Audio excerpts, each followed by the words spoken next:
Hello. If you are watching the VOD, I usually put in chapters after this uploads, so you can skip to the beginning if you like, or you can hang out with us while we wait for viewers to arrive. We will be getting started soon.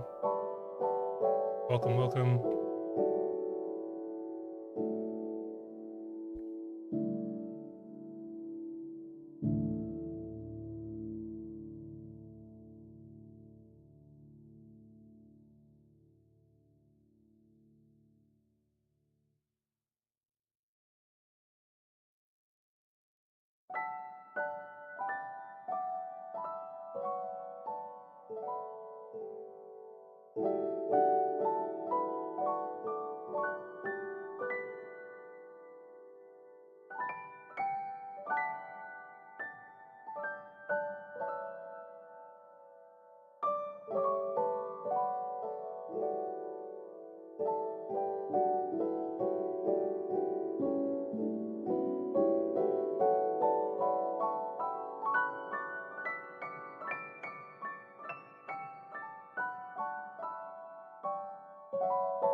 Hey, welcome, welcome. We'll be getting started in a few minutes. Give people a few minutes to get in here. How's everybody's day going?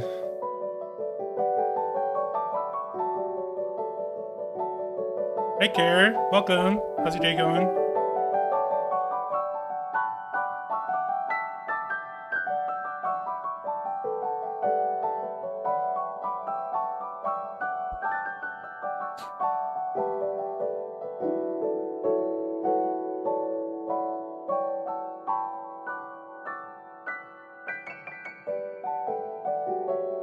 My day is going very great, thanks. Nice, chill Monday. I was redesigning my thumbnails for these videos. I liked the one that I was doing, but I don't think it's informative enough for people to click on it. Not that I'd be expecting a lot of views anyway. I've just, started out and I don't have a huge audience. But I thought that they were all a little bit mundane and similar. So I used drawings from Michelangelo or Leonardo da Vinci and some other masters to kind of make some artistic thumbnails. We'll see if they go well. It's also fucking hot out here too. We're roasting. It's 100 degrees. So I didn't really go outside. I went out for a little bit, but it's way too hot. Hey, Jorg. Best title for the video. Thanks. Yeah. I'm excited about this one. Yeah, actually, I remember you have asked questions about relationships and sexual health stuff, Jorg. I mean, pretty much any adult that begins looking into health issues usually includes sexual health, because as we start to get older, like, that function starts to wane, and that causes people a lot of consternation. So so usually, and so sexual health really goes hand in hand with a lot of these health circles and a lot of the things that people are looking for or get help with.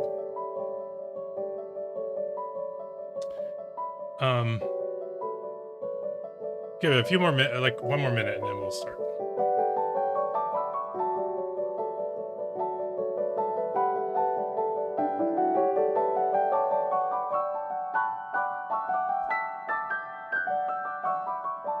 Oh, that's good to know, Care.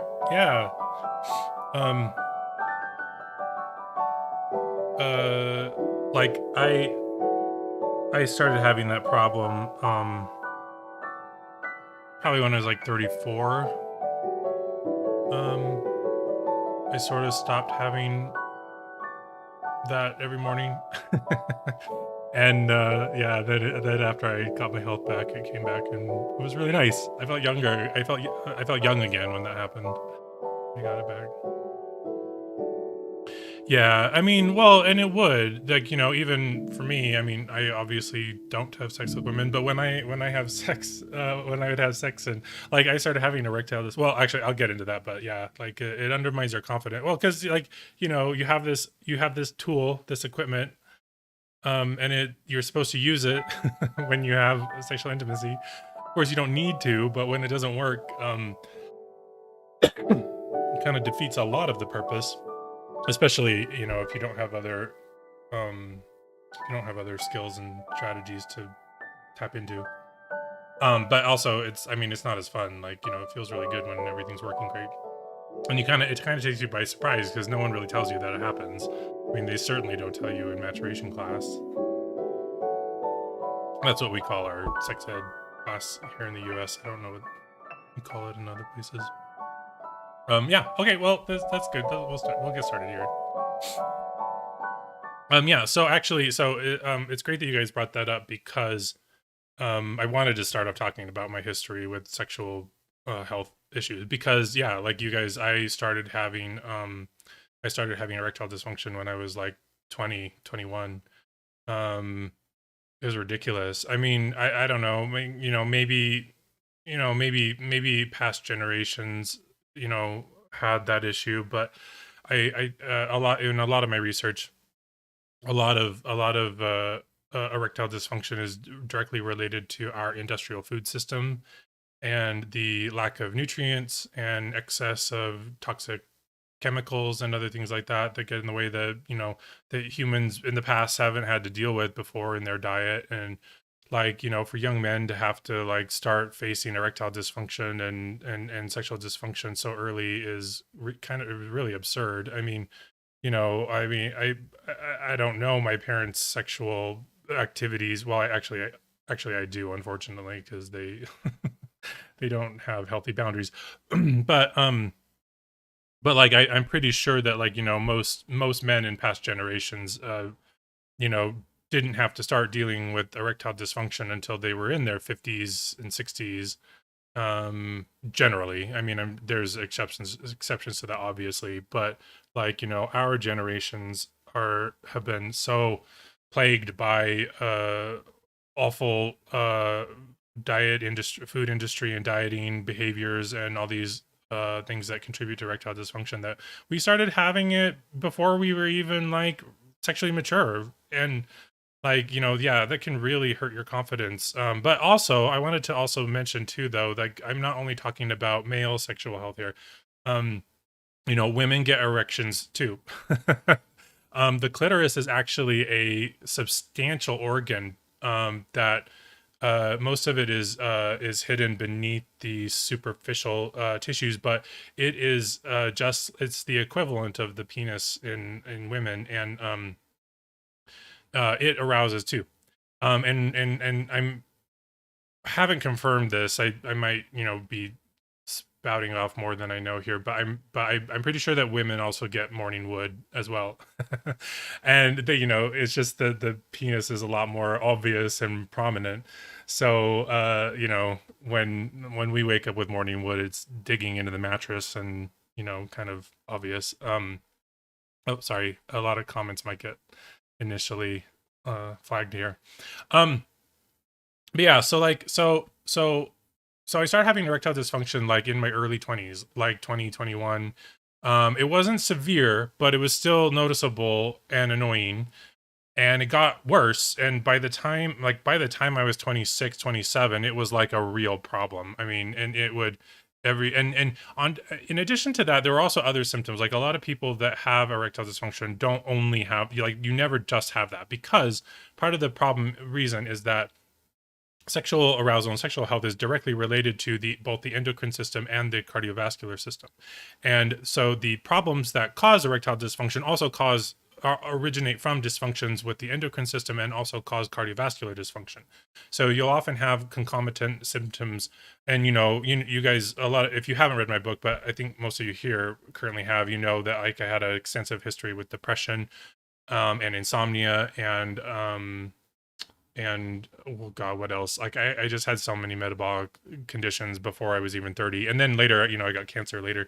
And but so like one of the other symptoms, and it's really funny too, because when I do like see porn or something like that, I'll actually see these symptoms in actors. Like for instance, like sweating. When you start to have erectile dysfunction, you'll also like start to sweat very frequently during sex, which a lot of people think that that's because you're being you're doing something really athletic, but in fact that's actually a symptom of oncoming erectile dysfunction. um Unless you're doing like real intense acrobatics, like sex is not actually that physical to induce extreme amounts of sweat. um and I would sweat, and some guys thought it was great and some didn't. uh it was always nice when somebody did think it was sexy, because I couldn't help it. Like I would sweat during sex, and that and that is a big symptom of early stages of cardiovascular dysfunction that underlies erectile dysfunction. Yeah, and then yeah, and so like you'll see porn actors, if you do watch porn or if you have watched it, you'll see people sweating when they're and well, and doing porn is not realistic. It's acting, like it's literally, and there is a lot of physicality in it. But part of the problems that cause sexual dysfunction and erectile dysfunction are related to like physical training and dieting, where you are starving yourself and over exercising. And that's why a lot of porn actors start to get erectile dysfunction too, in addition to being exposed to pathogenic organisms, though actually that also underlie this. Start to really quickly destroy your libido. And god, I should just turn the chat filter off entirely. This is going to be annoying.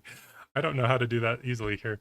But anyway, so uh uh um so it was really annoying, but I could still have sex though. Like it wasn't 100% a problem. I didn't get like full on complete erectile dysfunction until I was about 33, 34, right at the time that I started to get cancer. But it was always really demoralizing and really frustrating. And like a lot of you and and people that I've seen on forums and stuff, like I had a very conservative upbringing. And a lot of my mentality in trying to manage erectile dysfunction back when I had it, and and libido problems, was a lot of it was behavioral and moral stuff. Like I would try to abstain from watching porn or abstain from jerking off for a long period of time. And while doing that actually does increase your testosterone level, because you're backing up, like your body starts to produce back up uh more testosterone, because you're not really spending it through sexual activity. That makes it seem like that's actually part of the cure for those things, but it isn't. And everybody who tries like no fap and these kinds of like behavioral and moralistic strategies in addressing sexual health continue to struggle with it for years and years and years. It does not permanently solve the problem, because it is not part of the problem. Like that's completely wrong. And those behavioral and quote unquote moral ideas about sex um are remnants of the last several thousand years of like dogmatic moralizing and shaming of the human body and the function of sex. And and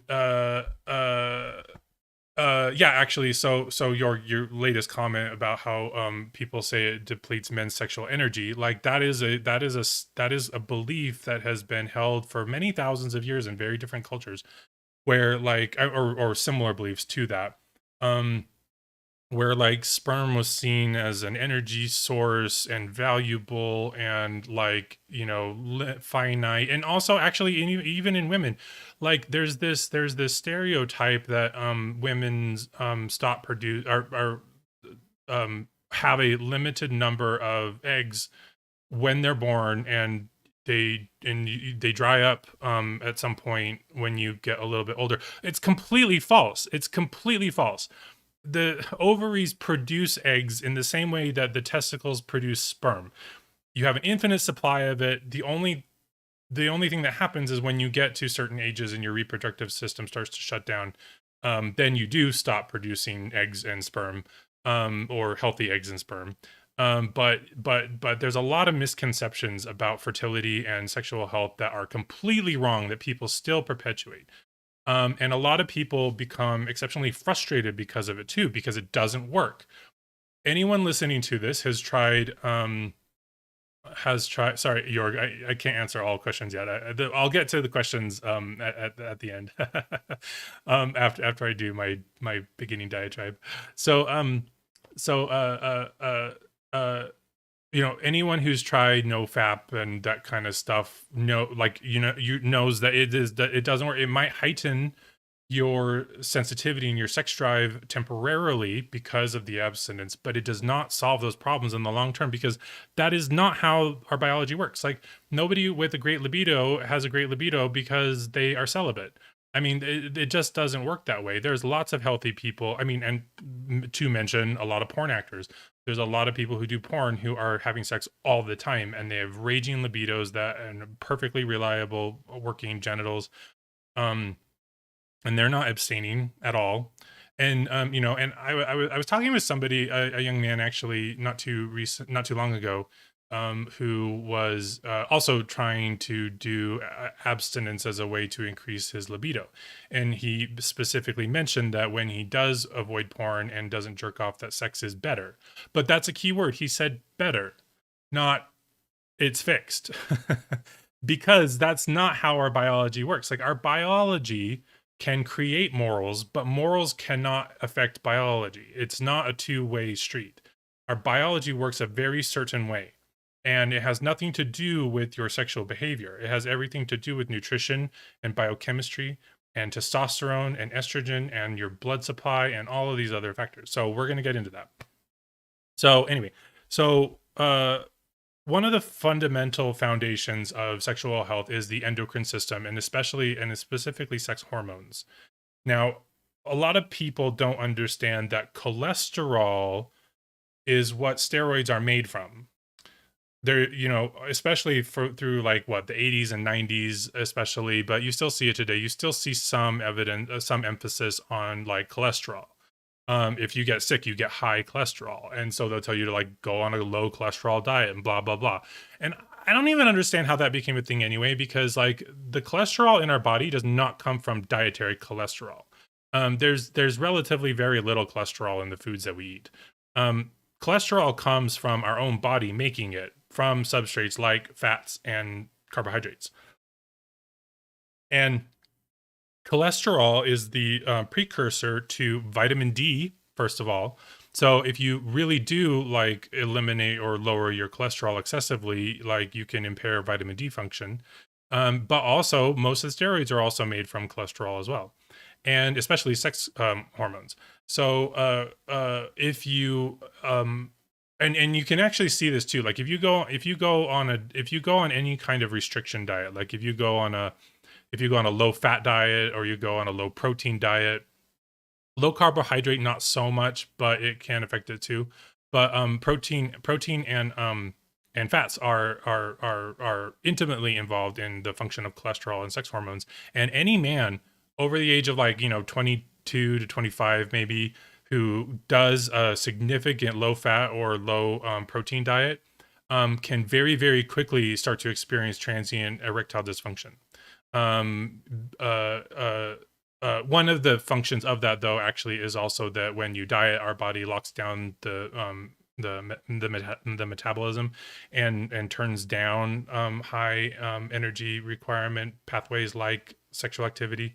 And But anyway, but as soon, like, and in my book, I used to recommend like temporary protein fasts to try to deal with some of the symptoms of chronic microbial infections, like H. pylori and stuff like that, and Candida and ammonia producing bacteria. And one of the side effects for that with anybody approaching the age of 30 was erectile dysfunction, because the absence of protein so directly impaired the production of sex hormones. So anyway, so having a good diet is imperative to good sexual health, and raising testosterone. A lot of people also don't understand that women have lots of androgens in their body too. Like, women are aroused also by testosterone. It is not, don't only have testosterone. We just have lower estrogens and higher testosterone, but women have more androgens in their body than they do estrogens. They just have more estrogens than men do. But like, testosterone is still involved in women's arousal as well. So when you have destructive dietary behaviors, like you're dieting all the time or you're working out excessively, you immediately start to impair those pathways that rely on those nutrients, or like by either using them excessively or causing a nutrient deficiency. So under no circumstances can anyone ever expect improvement in their sexual function and sex hormone function while having restrictive diets. It doesn't work. You need that substrate. It has to come from somewhere. Your body cannot make sex hormones from air. It has to come from dietary fats, dietary protein, and B vitamins, and the elements like zinc. And then, okay, so so you have the macro substrates like fats. So then you also need micro substrates that go along with those pathways. One of the most important is dietary carotene. Our body needs vitamin A as a cofactor to make a lot of hormones, thyroid hormone, but also sex hormones, and not even and pregnenolone, which is like the master hormone of the body. Our body requires carotenes in order to make those hormones. Some people recommend vitamin A and as a supplement, but that's actually really toxic. And this has actually created quite a bit of confusion in the nutritional world. I've heard that there's some people advocating for complete vitamin A avoidance, which is fucking ridiculous because it's required as a cofactor to make thyroid and sex hormones. I don't know why anyone would even recommend that. It's so dumb. but one of the reasons I think that they have is because there are studies that show that preformed supplemental vitamin A is toxic, and it is. But that doesn't mean that vitamin A and carotenes are toxic. It's the supplemental form.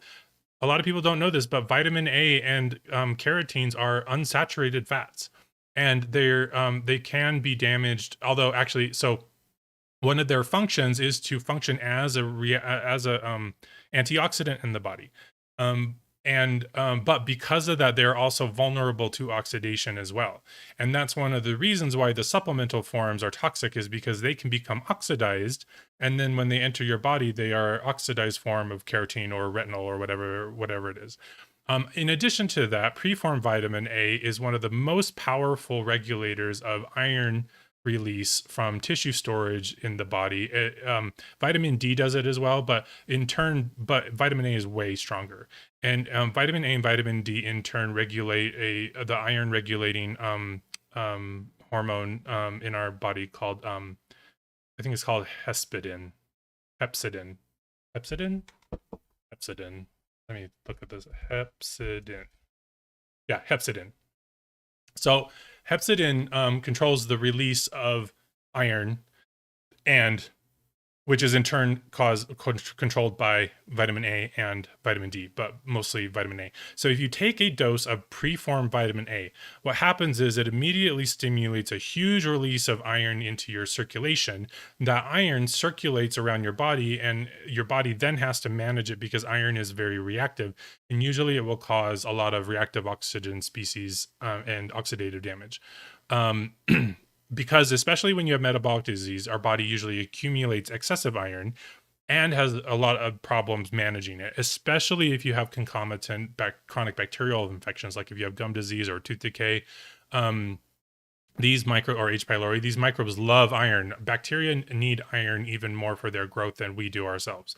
And our body has lots of strategies to sequester iron away from infectious pathogens so that these problems don't happen. So if you go and take a dose of supplemental preformed vitamin A, or even a large dose of liver, like, which is really, really high in vitamin A, that will stimulate excessive iron release and can cause reactive oxygen. It can cause oxidative damage in your body. There are studies that show that supplemental preformed vitamin A and carotenes can do things like cause lesions on testicles. Not like on the outside, but like inside, like small lesions, like bleeding and other problems like that. They're not good for you, but that does not mean the dietary forms are not. The dietary forms of whole food carotene, especially, is in food. It is not oxidized. You eat it, the body assimilates it. It acts like one of the most important functions of carotene is actually to protect the mucosal lining of the gut, which is our first defensive barrier against chronic pathogens like Clostridium difficile and H. pylori. And one of the specific problems with having a carotene deficiency is that you become highly susceptible to, guess what, pathogenic infections, because they manage the mucosal barrier, which helps to protect us from these pathogens. One of the reasons why I had such bad libido health going into my early adult years was because my diet growing up was abysmally deficient in dietary carotenes. I'm pretty male-ish. Like I'm 6'7", and like and I was really handsome when I was younger. And but I also wasn't like super ripped and muscly, and I didn't have like a youthful virile libido either. Like also one of this other weird characteristics, like I have I'm kind of hairy, but like my forearms were never hair, and still they got a little bit hairier as I got older. But like my forearms like had like little kid amounts of hair on them. Like they like I didn't get like these big big muscly forearms and veiny hands that like a lot of young men do. And part of that problem was because I had hypogonadism, which is a deficit of sex hormones caused by insufficient dietary intake of carotene. The only carotene I ever had in my diet was when I would occasionally maybe have candied carrots for like Sunday dinner, or if there occasionally like in the fall when there were sweet potatoes, or maybe some watermelon in the summer. But we only had watermelon probably like maybe 3 or 4 times a summer. So like my diet was abysmally deficient in carotenes. And also vitamin A and carotenes are fat soluble, just like vitamin D and vitamin E and vitamin K. And they are and because they're involved in hormone synthesis, they are the most used fat soluble nutrient in our diet. And a lot of people don't understand this too. And people will be like, people will think, we'll have like a yam or a sweet potato, and well, actually, yams and sweet potatoes are biologically different, about botanically different. Um, when our ancestors enslaved Africans and brought them over, Africans didn't have yams. Yams are from Africa, so they called sweet potatoes yams. So like we'll have like yams like for Thanksgiving, but in fact they're actually sweet potatoes. Yams are actually is endemic the right word to Africa. And we don't really grow them here. They're enormous too. Like you think sweet potatoes are big, yams are like a foot long. They're like so huge. Anyway, but those foods like are high in carotene. That's what gives food. Oh, and if you don't know this, if you're listening, carotenes are compounds in plants that tend to be orange, yellow, and maybe a little bit red, but red, purple, and blue are anthocyanins usually. So foods that are usually orange and yellow are carotenes.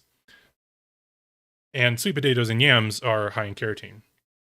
There is like a purple sweet potato, and that purple in there is actually anthocyanin. So these are specifically plant compounds that are yellow and orange. And so people will think like, oh, like I'll get like if they have like maybe they'll have like a sweet potato every 3 or 4 days, and they'll be like, that's plenty. But when I work with people, one of the biggest problems that most people have when I'm trying to coach them is that they have low steroid production. And in order to get that up, you need to recover from a vitamin A and keratin deficiency.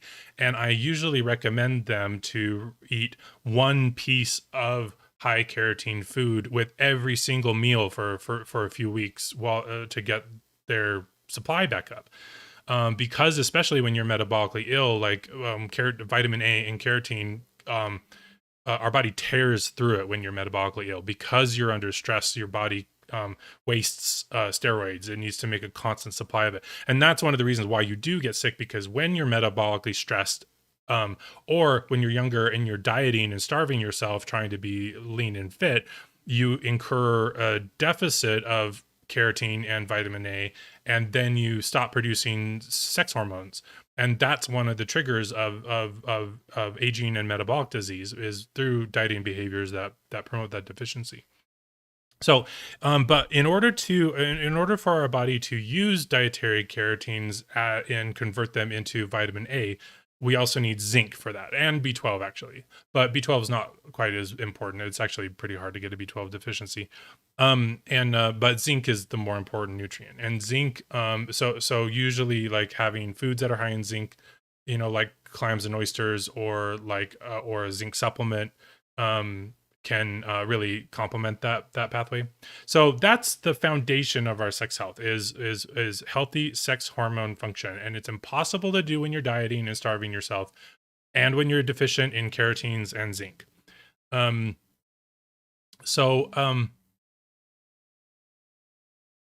Even doing that though, even taking care of that though, a lot of people will still have problems with their sexual function. But that's the foundation. That's the bare minimum that you need to do. Next, most important factor comes in the role of nitric oxide in sex function. And a lot of you might already be familiar with nitric oxide. Nitric oxide basically is a gaseous neurotransmitter that stimulates vasodilation, which is expansion of your arteries so that blood flow can increase, and your tissues can distribute and receive increased supplies of oxygen and other nutrients. This is really important because, as a mammal, but other animals as well, have to regulate their body temperature in order to be alive. For us as human beings, we have to have a body temperature at least over 95 degrees Fahrenheit in order to be alive, actually. And we lose heat to the environment constantly. That's one of the functions of metabolism, is to produce heat within our cells and our body so that our cells can actually function properly. Healthier temperature is closer to 100 degrees Fahrenheit. When you get to 100 degrees Fahrenheit internal body temperature, 99, mid 99, mid 99. But this is also actually one of the functions of fever, which can go up to 101, 100, even but really high fever is not great, and that's usually for killing pathogens. But one of the reasons, if you've ever been to a spa, and you've been in a steam room, and maybe about 20-30 minutes into there, you start to get warm, you might notice that your heart rate suddenly increases. The reason that is happening is because your tissues are actually increasing in temperature. It actually allows cells to function more properly, more correctly, and more efficiently. When your metabolism gets cold, your cellular function drops too. And so the body has to regulate blood circulation to different parts of the body effectively in order to optimize the balance between blood and oxygen nutrient distribution and heat loss. Because if you get high excuse me, if you get high if you have high circulation to the peripheral tissues, like the skin or the penis, for instance, and it's cold out, you actually increase your heat loss. So bringing down, so constricting blood flow to the non-essential organs during times of low metabolic rate, or when it's cold outside, contains the heat to the core, so that your heart and lungs your kidneys and your brain can continue working properly.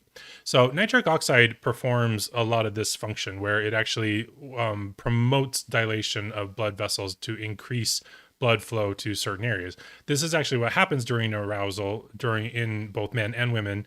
Nitric oxide facilitates blood engorgement of the reproductive organs so that increased blood flow can to mess the cock and the clitoris and the cunt. I was gonna say the cunt, but and so if you are deficient in nitric oxide, these systems have a really difficult time working because they cannot induce vasodilation. They can't 2S. And so then you have like a really, and this is actually also one of the functions of like protein fasting is that if you protein fast, you don't get the precursors for nitric oxide because they're amino acids. And then you can't actually induce nitric oxide production during arousal. But actually also there's actually a more, it's actually a lot more complex than this. Because there are actually 3 types of nitric oxide.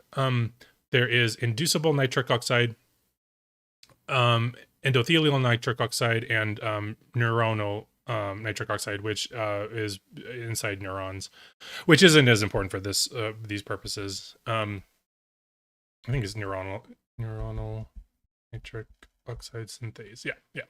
So nitric oxide is not just relevant for its deficiency or sufficiency, it's also relevant in where it's actually at, in which cells are making it. Because when you are metabolically ill, when you're young and healthy, nitric oxide production, hey Christian, welcome. God, we're talking about sex. When you're young, mostly the nitric oxide made by your body is made by what is called endothelial nitric oxide, which is made by your cardiovascular system to promote dilation of the blood vessels. That facilitates sex because it increases like blood flow to your reproductive organs when you get aroused. As you start to get older and you get metabolically ill, though, this stops working that way. And what happens is you start producing more inducible nitric oxide, which is intracellular nitric oxide. And the problem is that when nitric oxide is made in cells, or it's in cells, and also actually nitric oxide is highly permeable. And so like nitric oxide made in the endothelial nitric oxide can migrate into other cells anyway. And this increases as you get older. So as you get older and you get metabolically ill, the nitric oxide stops to primarily dilate the cardiovascular system and starts to inhibit other cells. And when inducible nitric oxide is actually meant to arrest and protect mitochondria when you are metabolically stressed. So it actually binds to mitochondria and inhibits mitochondrial respiration. And mitochondrial respiration is how our cells produce the most efficient forms of energy. And this is one of the complications of aging and metabolic illness, is that you start to have a deficiency of cellular respiration. And nitric oxide is very much involved in that function. And so a lot of people know that nitric oxide is intimately involved in reproductive function. Hey, Mike. But the primary protective factor for sexual health is actually carbon dioxide. Carbon dioxide promotes mitochondrial respiration and proliferation. And the more mitochondria you have in a cell, the more energy you make. Mitochondria have this function called fusion and fission, where they combine with each other or divide into more mitochondria. And this actually happens in response to your metabolic rate and your environment, and whether or not your body knows it can have a high metabolic rate or not. If you are starving yourself if it's wintertime, or if you don't have very much sun exposure, if you're inducing artificial winter by being indoors all the time, your body responds to that environment by promoting mitochondrial fission. So mitochondria actually combine together and reduce their numbers, or they just die from metabolic stress as well. And they produce less energy. And the purpose of that is because our evolutionary biology has strategies for surviving periods of famine, such as just an actual famine with no food around, or like during times of winter when it's cold out and plants are growing.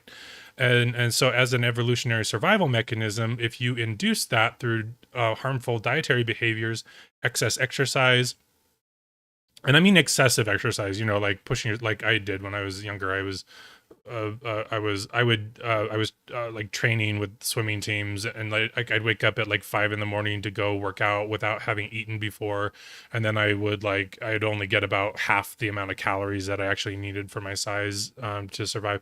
So if you're inducing severe calorie deficits through dieting or excessive use of those calories, and or and then there's sunlight exposure, and then you can have certain other like B vitamin deficiencies that can induce torpor too. But anyway, so when you induce torpor through those stimuli, your body stops producing very much mitochondria. And the side effect, I mean, not the side effect, one of the primary effects of mitochondrial respiration is the production of carbon dioxide as well, it's not really a byproduct, but people refer to it as a byproduct of carbohydrate metabolism. But it's not actually a byproduct. It is a primary product of mitochondrial respiration. And CO2 is very relaxing. It actually makes you feel happy and relaxed. It's sort of like a drug. When your body is respirating properly and producing lots of energy, you feel great because of the high production of endogenous carbon dioxide. And then carbon dioxide actually calls more mitochondria into existence. It increases fission. Wait, did I say? I think I said them wrong earlier. What did I? The division.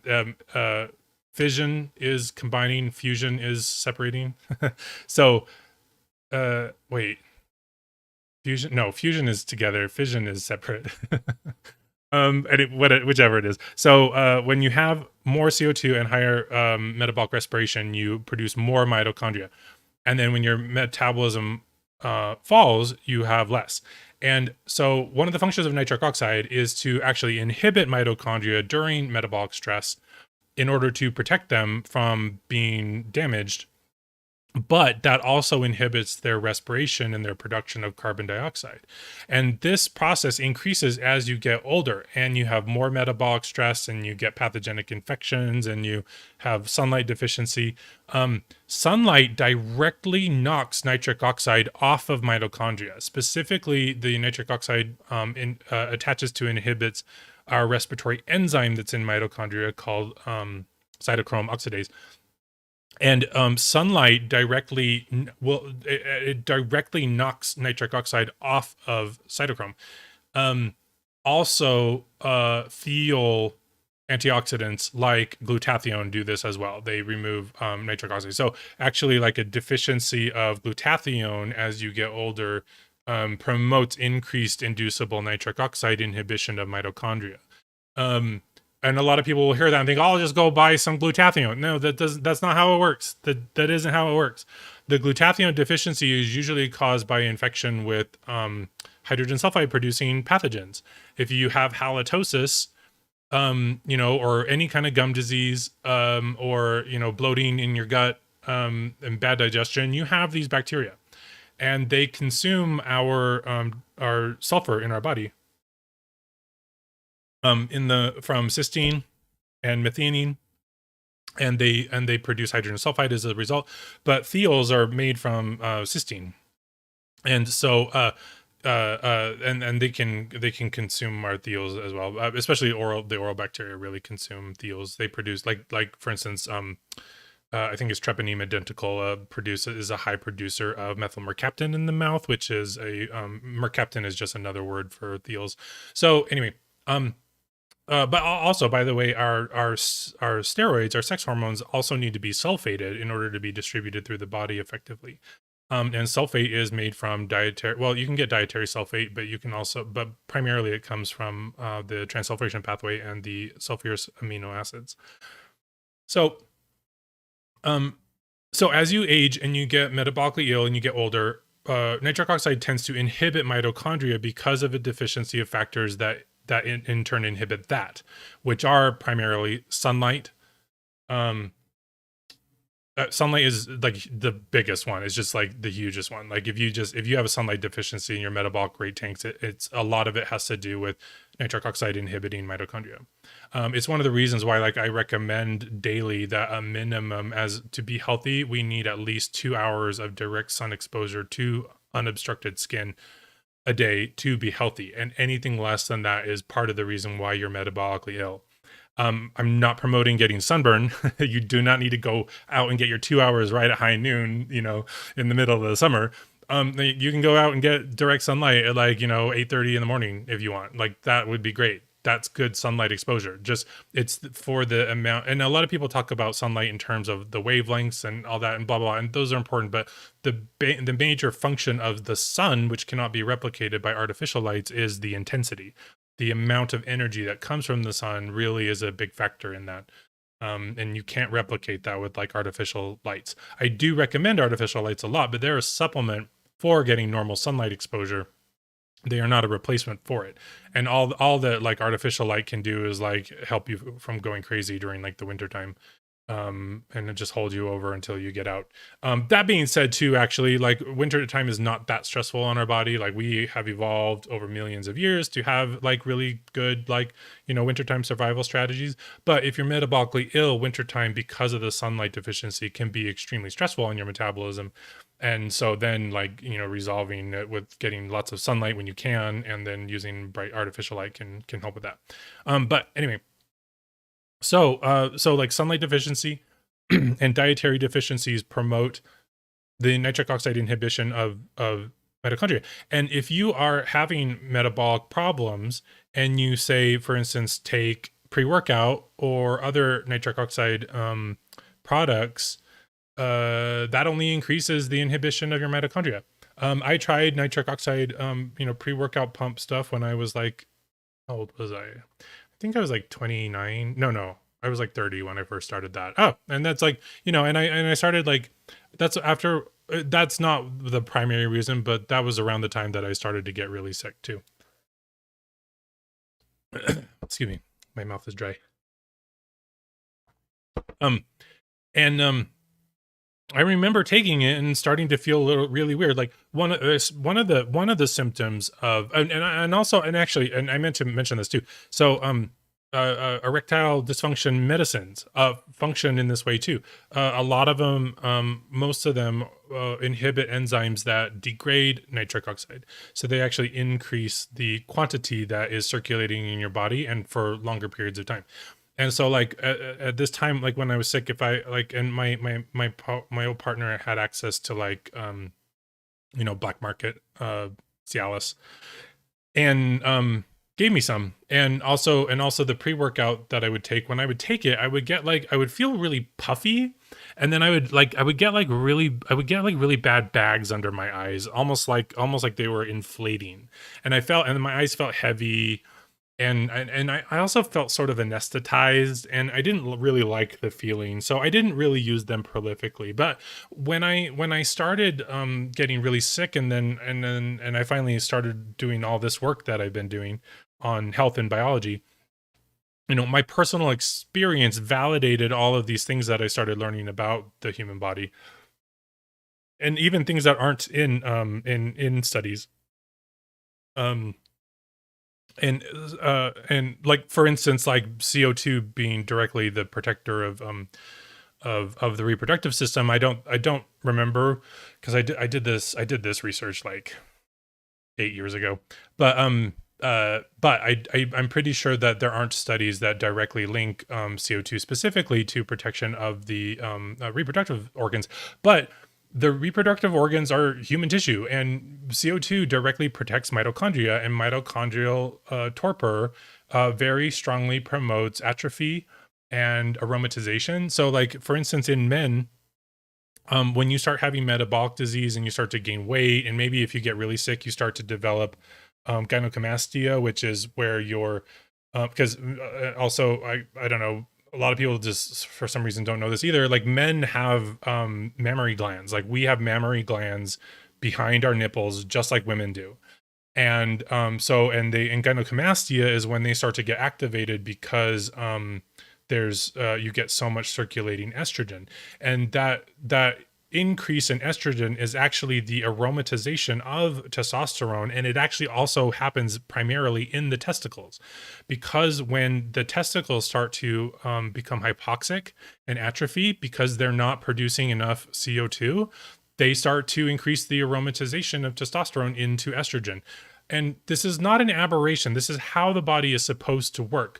The reason it's doing that is because estrogen is part of our pathways of healing and regeneration. The body cannot regenerate and regrow tissue without estrogen. Estrogen is a hormone of growth. I get really pissed off when people talk about estrogen being bad. It is not bad. That is a misogynistic characterization of female anatomy that is a relic of the religionist conception of medicine that preceded the modern era. Estrogen is required for growth. That is why it accompanies functions like pregnancy, is because cells need it in order to undergo mitosis and to divide and to regenerate and grow. And so that is happening when you have hypogonadism or gynecomastia or weight gain. It's not because there's something wrong with your body. It's actually because everything is right with your body. Like, your body is supposed to be working that way in those circumstances. When you starve yourself, or you have chronic bacterial infection, or you have a stressful environment, your body is designed by nature to accumulate fat and reduce its consumption of nutrients so that you survive. That's the whole point. Your body loves you. It wants you to survive. That's why it's doing it. It's not doing it because there's anything wrong with it. There's everything wrong with your diet and your environment, actually. So, so ironically, the aromatization of testosterone in men actually happens in the testicles themselves. Oh, well, and that also happens in the ovaries in women. When women, like I mentioned earlier in the stream, if you've just joined us recently, like, a lot of people don't understand that women actually have more estrogens than they do. And I mean, I said that wrong. Women have more androgens, which are traditionally associated with men. They actually have more androgens than they do estrogens. Estrogen is not the predominant hormone of women. It's not even the predominant protective hormone. Progesterone is the predominantly protective hormone in women. But also, young men have as much progesterone as young women who are not currently on the peak of their cycle. The whole function of hormones is completely whacked. People just generally just don't understand this stuff and what reality is. And anyway, so the function of the increase in aromatization of estrogen is so that when your body is anticipating at some point in the future, you get better and have the opportunity to heal and regenerate. So then it does that. In the interim, one of the functions of estrogen is to increase the absorption and retention of iron and copper, because those elements are vital to growth and regeneration pathways. But if you remain metabolically ill for a very long time, you can get excess of those things. You can get excess iron and excess estrogen because you've been metabolically ill for so long. You've never actually reached the phase where you would come out of it and get healthy and regenerate again. So, so this is very much mediated by the nitric oxide inhibition of mitochondria. Because of sunlight deficiency, because of a bad diet, because of caloric deficiency, because of excess exercise, your nitric oxide, instead of dilating your blood vessels, is instead going to inhibit your mitochondria because you are under such severe metabolic stress. So one of the functions behind that, steps to take is to mitigate that by reversing. And this also is not sufficient. My book goes, my chapter on erections and libido and reproduction is much more substantial than this. But this is like the general idea, right?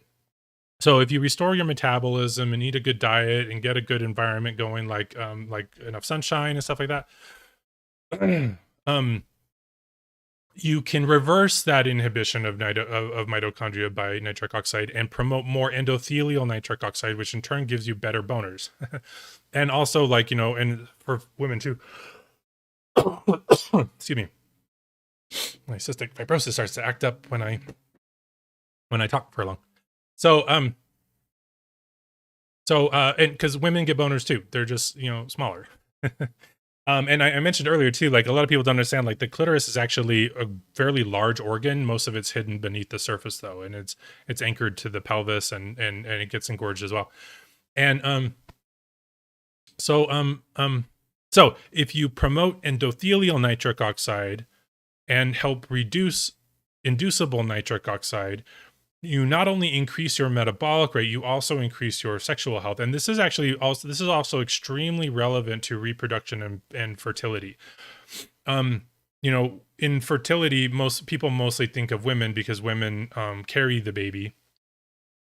But if you're male, fertility, and you plan on fathering a baby, if you produce sperm, you need to, like, you also need to be, this is also that's also relevant for your sperm quality. If your testicles become atrophied, they can't produce really high quality sperm. And if you have ovaries and they become atrophied, they can't produce high quality eggs.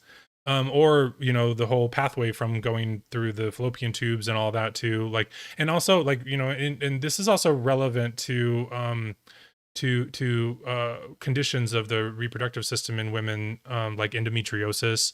Endometriosis is specifically related to poor diet and also endocrine disrupting hormones, because so there's like 4 different kinds of estrogen. There's estradiol, estrone, uh est estrine, I can't remember the other two.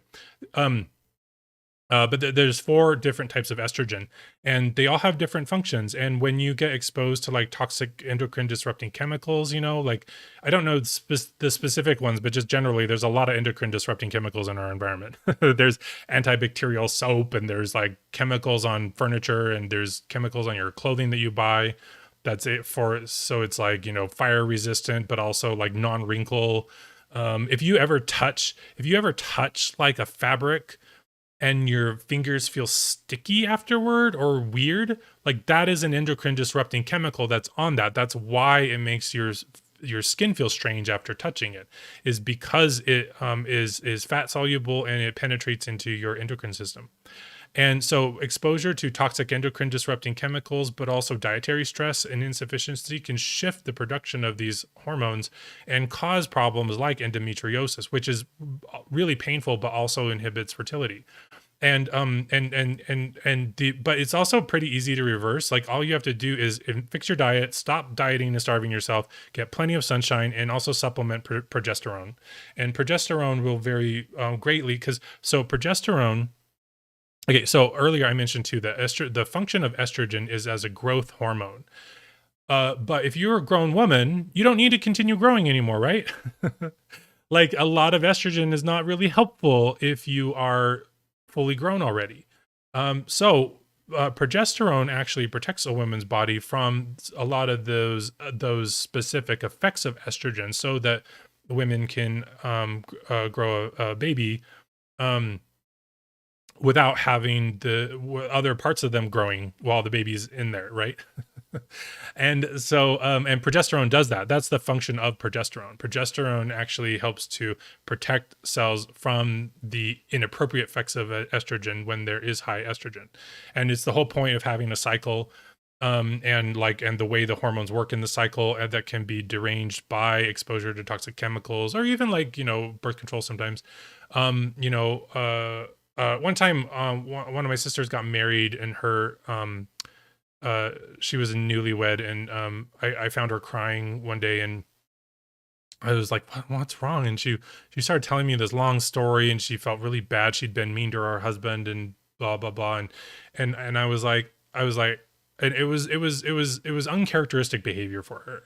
And I was like, oh, hey, I think the thing that's happening actually is that your birth control is not really that great, and you should probably look into one that's better. And she was like, oh, and she did. She switched, and then she felt so much better.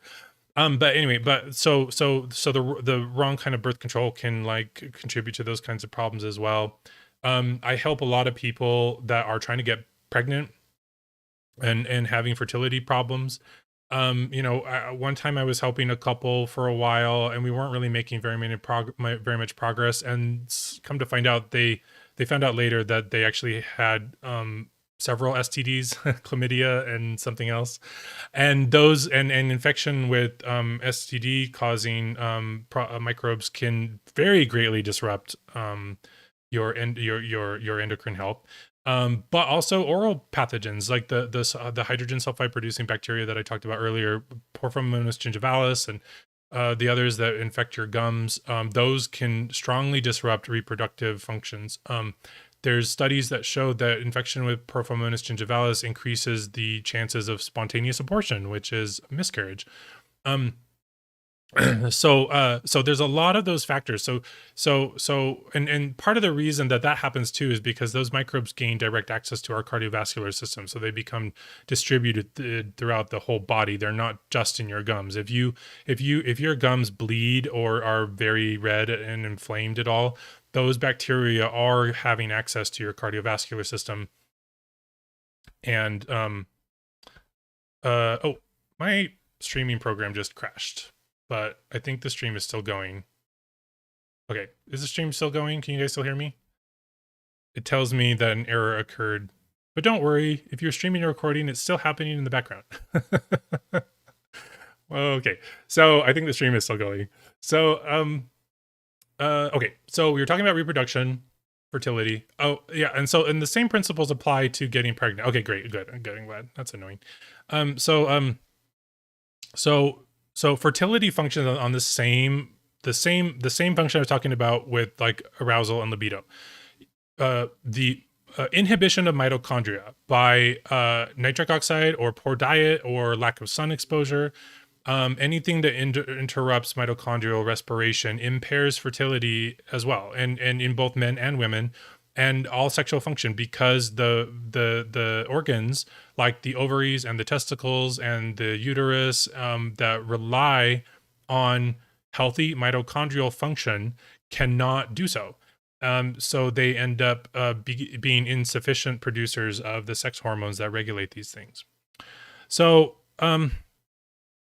okay, so that's fertility and basic health functions. I wanted to also talk about sex addiction, because there's a lot of stuff about sex addiction, especially when you become, when you start to have libido problems.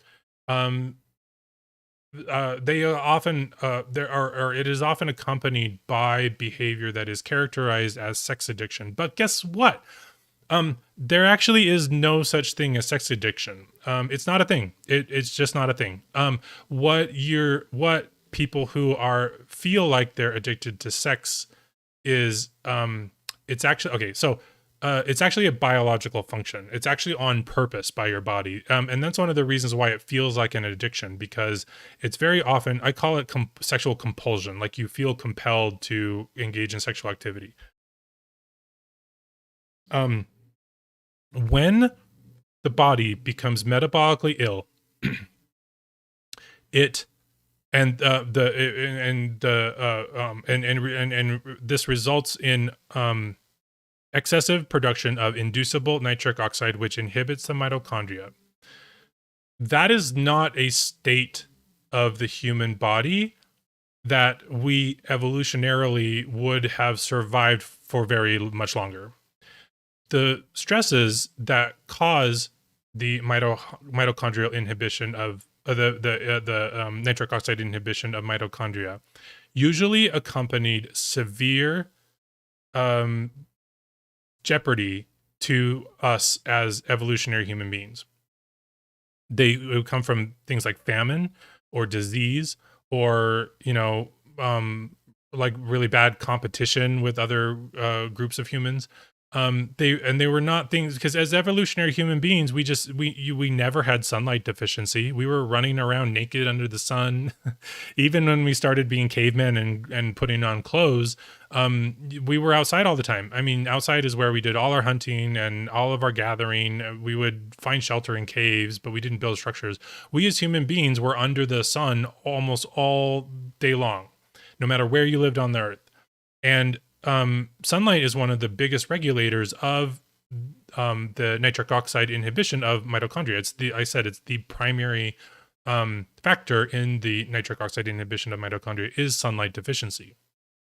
Um, so uh, it was only under severe extreme circumstances that we would generally experience the kind of nutritional or environmental problems that would accompany this condition. One exception to that is wintertime. If we were holed up, like, in a cave most of the winter or something like that, and did have sunlight insufficiency. But so because this condition, this state, is actually more associated with the expiration of an adult. Sex addiction is actually compulsory sexual stimulus during conditions that evolutionarily would have portended the imminent demise of a human adult, and is a biological strategy to try to induce mating and procreation as much as possible before the impending expiry of the adult animal. That is why it feels like addiction, because it literally is your body making you really super horny, trying to get you to put a baby in somebody or get a baby in somebody, in yourself. That's the whole point, actually. But that's also why. So sex addiction actually, so sex addiction also kind of inhibits the healthy pair bonding nature of sexual activity as well. Because the point of it literally is like a desperate attempt to promote procreation. Your body is suspending also the higher emotions of love and care and stuff that usually accompanies sexual activity.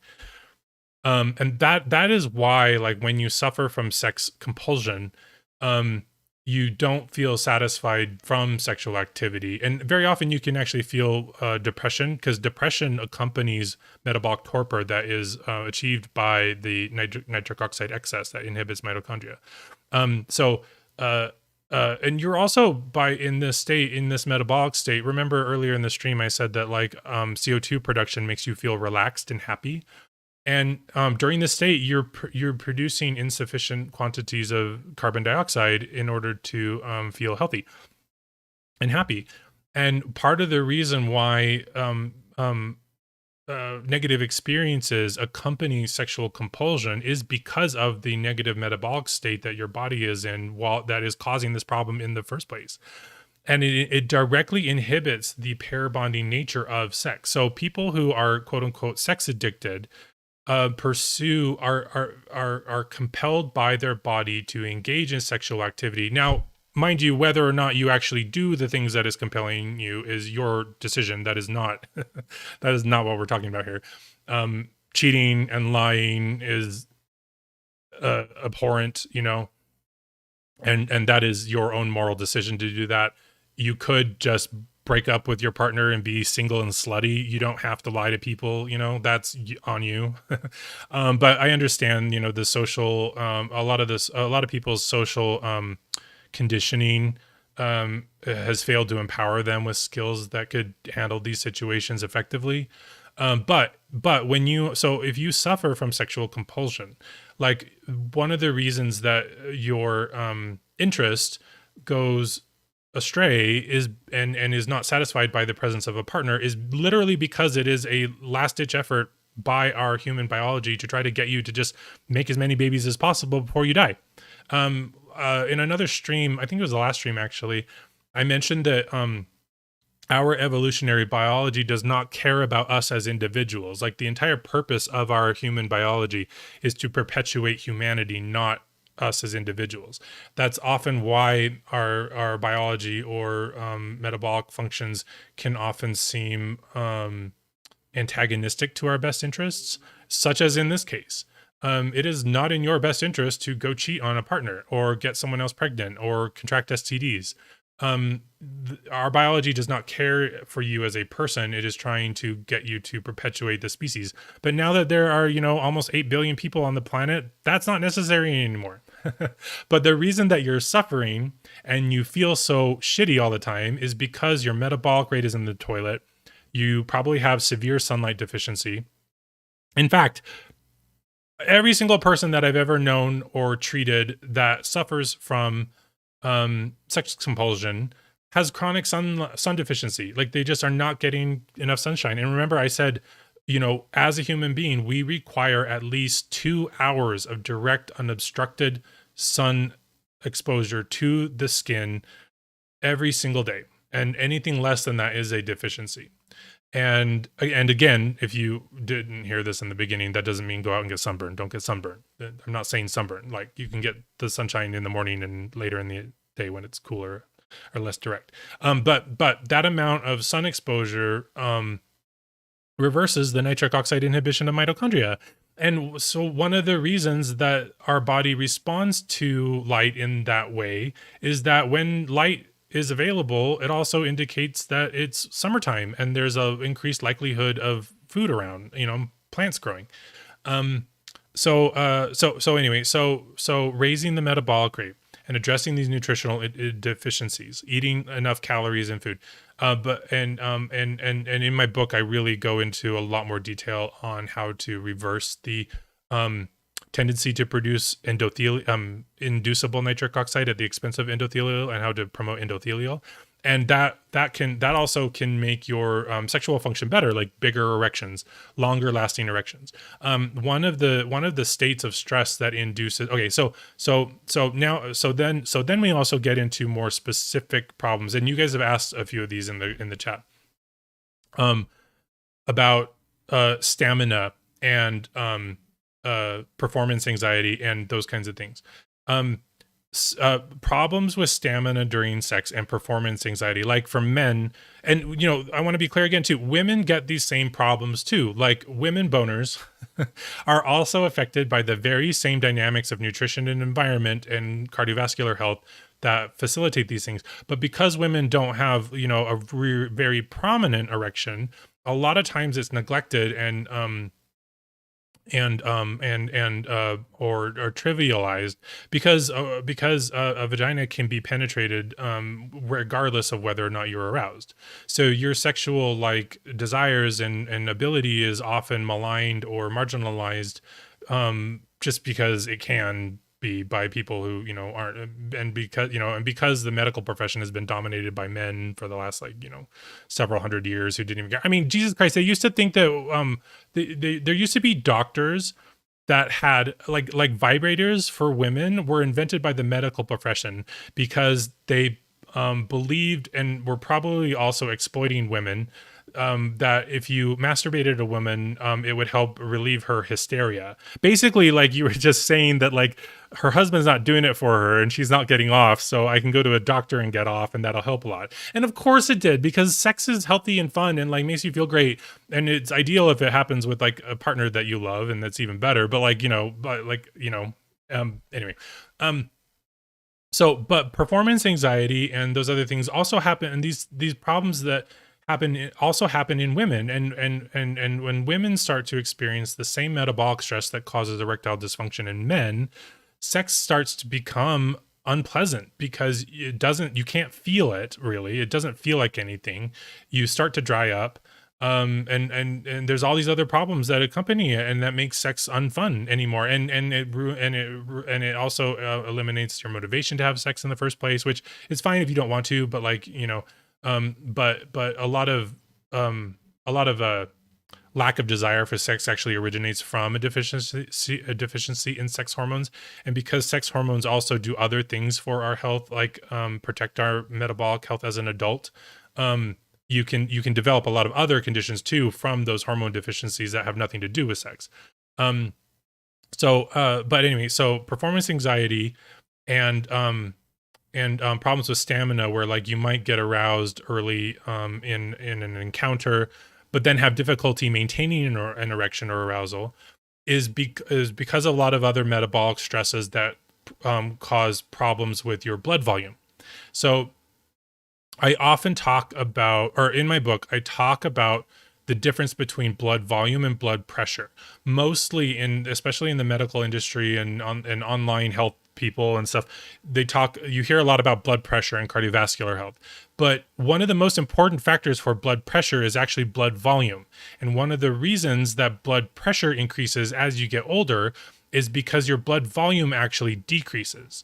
So you can imagine this like a water balloon. If you have a water balloon and you only fill it up like a little bit, the stretchiness of the balloon, it doesn't really expand. It stays a little wrinkly and it's tiny. That's what's happening to your cardiovascular system. Like our cardiovascular system has to maintain blood pressure at a certain level in order to facilitate blood pumping at all in the first place. And there's a lot of factors that actually cause us to lose blood volume. And when that happens, your cardiovascular system has to constrict around a smaller volume of blood. And that constriction becomes very, very stressful. If the cardiovascular system is full of blood, it doesn't have to constrict at all. And then it doesn't get stressed out and fatigued. And this is happening when you have performance anxiety. When you have performance anxiety or stamina problems, what's happening is that you have a reduced, because of stress, dieting, excess exercise. Imagine how much sweat that you lose when you exercise a lot, right? All that water is coming from your bloodstream. It's not coming from nowhere. It's coming from your bloodstream. So when you sweat a lot, or if you pee a lot too, like, that's water that is coming from your bloodstream. And that reduces the blood volume. And this is one of the reasons why like excessive exercise interrupts sexual health, because you exercise so much that you derange your electrolyte levels and your ability to maintain blood volume in the first place. And but anyway, so when you and a lot of people, so like performance anxiety, like if you're like by yourself and jerking off to like porn or whatever you do, you can like have like a good erection, but then when you go into an encounter with another person, you can experience stamina failure, right? And loss of erection. And so a lot of people get really perplexed by this discrepancy. But what's happening is that, and I mentioned this too, actually, in the last stream on the endocrine system, one of the biggest stimulants for adrenaline release in human beings is other humans. When you start to get with somebody, and they start to take off their clothes and your heart starts racing, that is adrenaline. But when you are metabolically ill, that adrenaline, one of the that adrenaline, that state of heightened stress that these stress hormones cause, actually transfers water through the angiotensin. So there's this really complex angiotensin renin aldosterone pathway that's also involved in this that I go into in my book. It's a lot of complex biology, but basically what is happening is that your body starts, because of that increase in stress hormones, your body starts to transfer water from your bloodstream to the surrounding tissues in anticipation of inducing sweat. And because your erection is dependent on adequate blood volume, your erection disappears. So anyway, so that's like what causes performance anxiety. And it's related to, and I talk about this more in my book too, but it's related to the chronic expression of high stress hormones, the loss of excessive blood volume, and electrolytes. And like, for instance, like a lot of older women, like, love diet sodas. If you're drinking diet sodas, you're basically actively promoting loss of blood volume. And over time, that can result in other conditions like heart attacks and angina and Raynaud's disease, which are all, and neuropathy, diabetic neuropathy. These are all conditions of impaired blood circulation around the body. And they can be really harmful. But basically, because what's happening if you're drinking like a lot of diet soda, yeah, you're drinking a lot of fluid, but actually the increase in metabolic rate, absent also fuel substrate like carbohydrate, causes incredible loss of electrolytes. And because electrolytes are what our body uses to maintain blood volume, you then start to lose the ability to maintain blood volume, and that water instead just goes into your tissues. And water actually is one of the mechanisms of action of fat storage. Fat cells influxing with water stimulates adipose synthesis.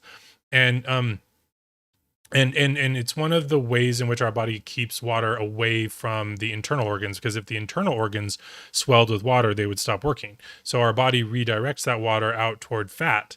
And that's one of the mechanisms that how a diet soda promotes fat gain.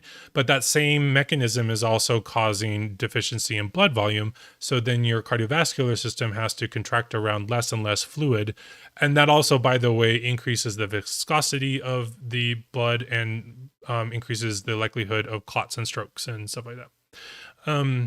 So anyway, basically performance anxiety and losing your erection is basically a manifestation of low blood volume that you can repair by increasing your vitamin and carbohydrate intake and getting sunshine and getting enough salt and potassium. Potassium is a major factor. A lot of us don't even eat enough potassium a day. You need like a minimum of 5 grams of potassium a day. And a lot of us, especially in Western diets, eat a lot of wheat and meat, and there's not enough potassium in those. So eating like root vegetables and legumes and fruit, lots of fruit and things that are high in potassium, can help balance that system. And I go way more into depth than that in my book. So, anyway, so that was all that. Okay. So also one other thing, premature ejaculation, specifically a male issue. There's a lot of theories about premature ejaculation on the internet. They're almost all wrong. Premature ejaculation is actually a bacterial infection of the prostate. The prostate, any tissue that is contractile, is their sensitivity to contraction is increased by estrogen. So this happens. So like especially if you're male or female and you have metabolic disease, you might have like a tiny bladder. A tiny bladder, I'm doing air quotes, you can't see me. A tiny bladder is actually a symptom of excess estrogen, because excess estrogen sensitizes contractile tissue to contraction stimulus. And so if you have higher circulating estrogen, what happens is when your bladder starts to just get a little bit full, it actually contracts and makes you need to pee much more frequently. I had this before I started getting better. I had to pee all the time. And now I go like, I only pee like, I don't know what, like twice a day maybe. And very large volumes. Like a tiny bladder is just increased sensitivity to contraction.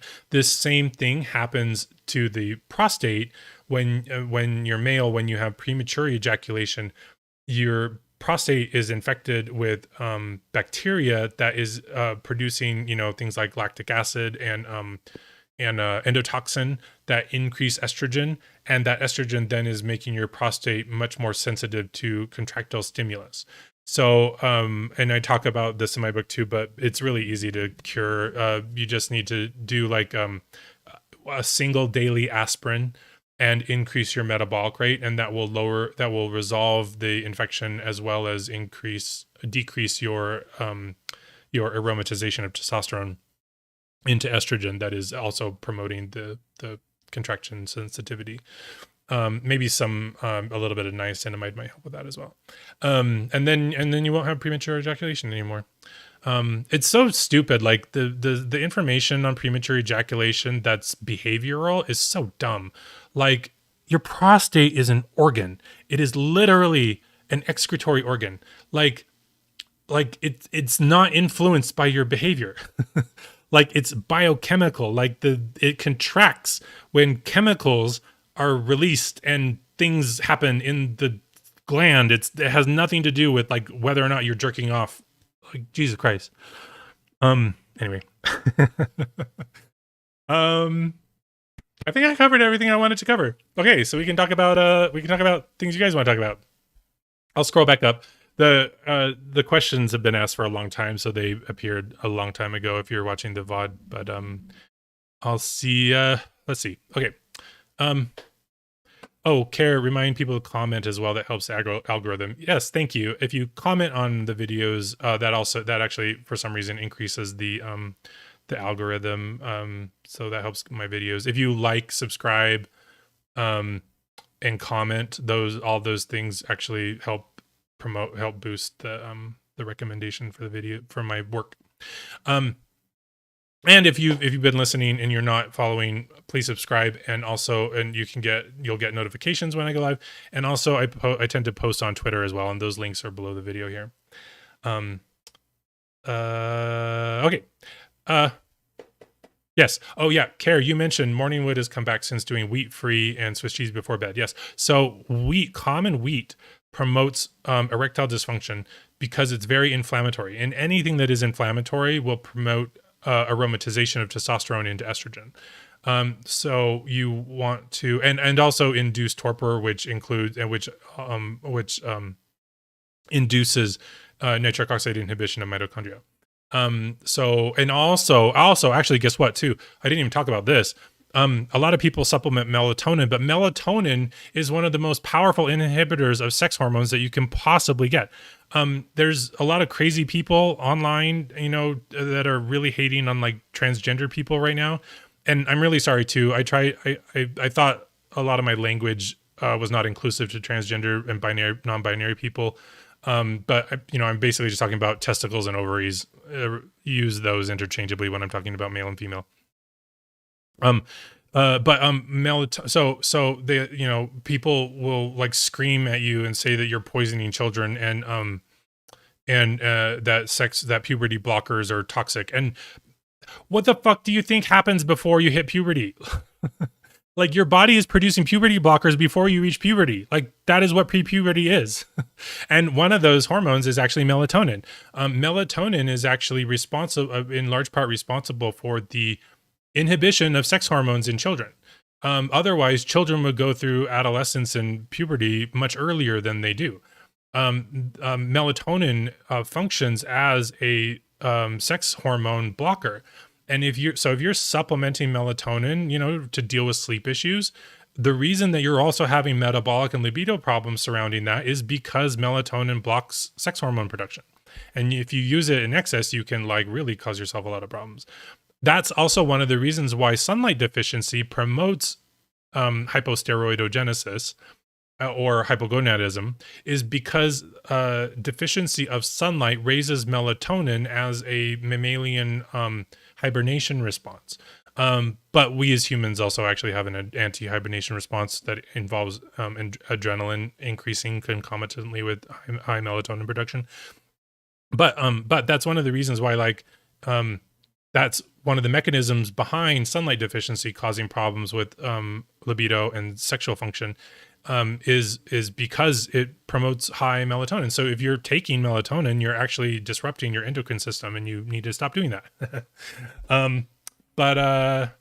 Yeah. And so wheat consumption, because it's inflammatory, promotes the torporific hormones and inhibits mitochondrial activity. So if you are, if you're having sex problems with your sex organs, especially if you're trying to get pregnant, eating wheat is just one of the worst things that you can do. And you need to replace wheat in your diet with I'm not saying non-gluten, because if you've read my book, I came to find out that you can have grains that have better types of gluten. Really, it's just common wheat that is the worst, and the related strains that are the gluten in it, because of excessive hybridization, that gluten is really difficult to digest.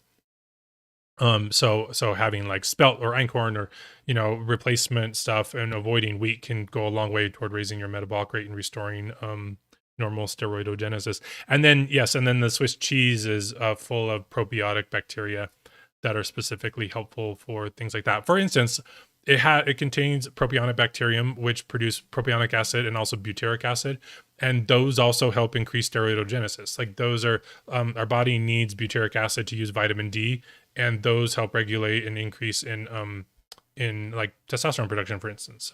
So um so yeah. Um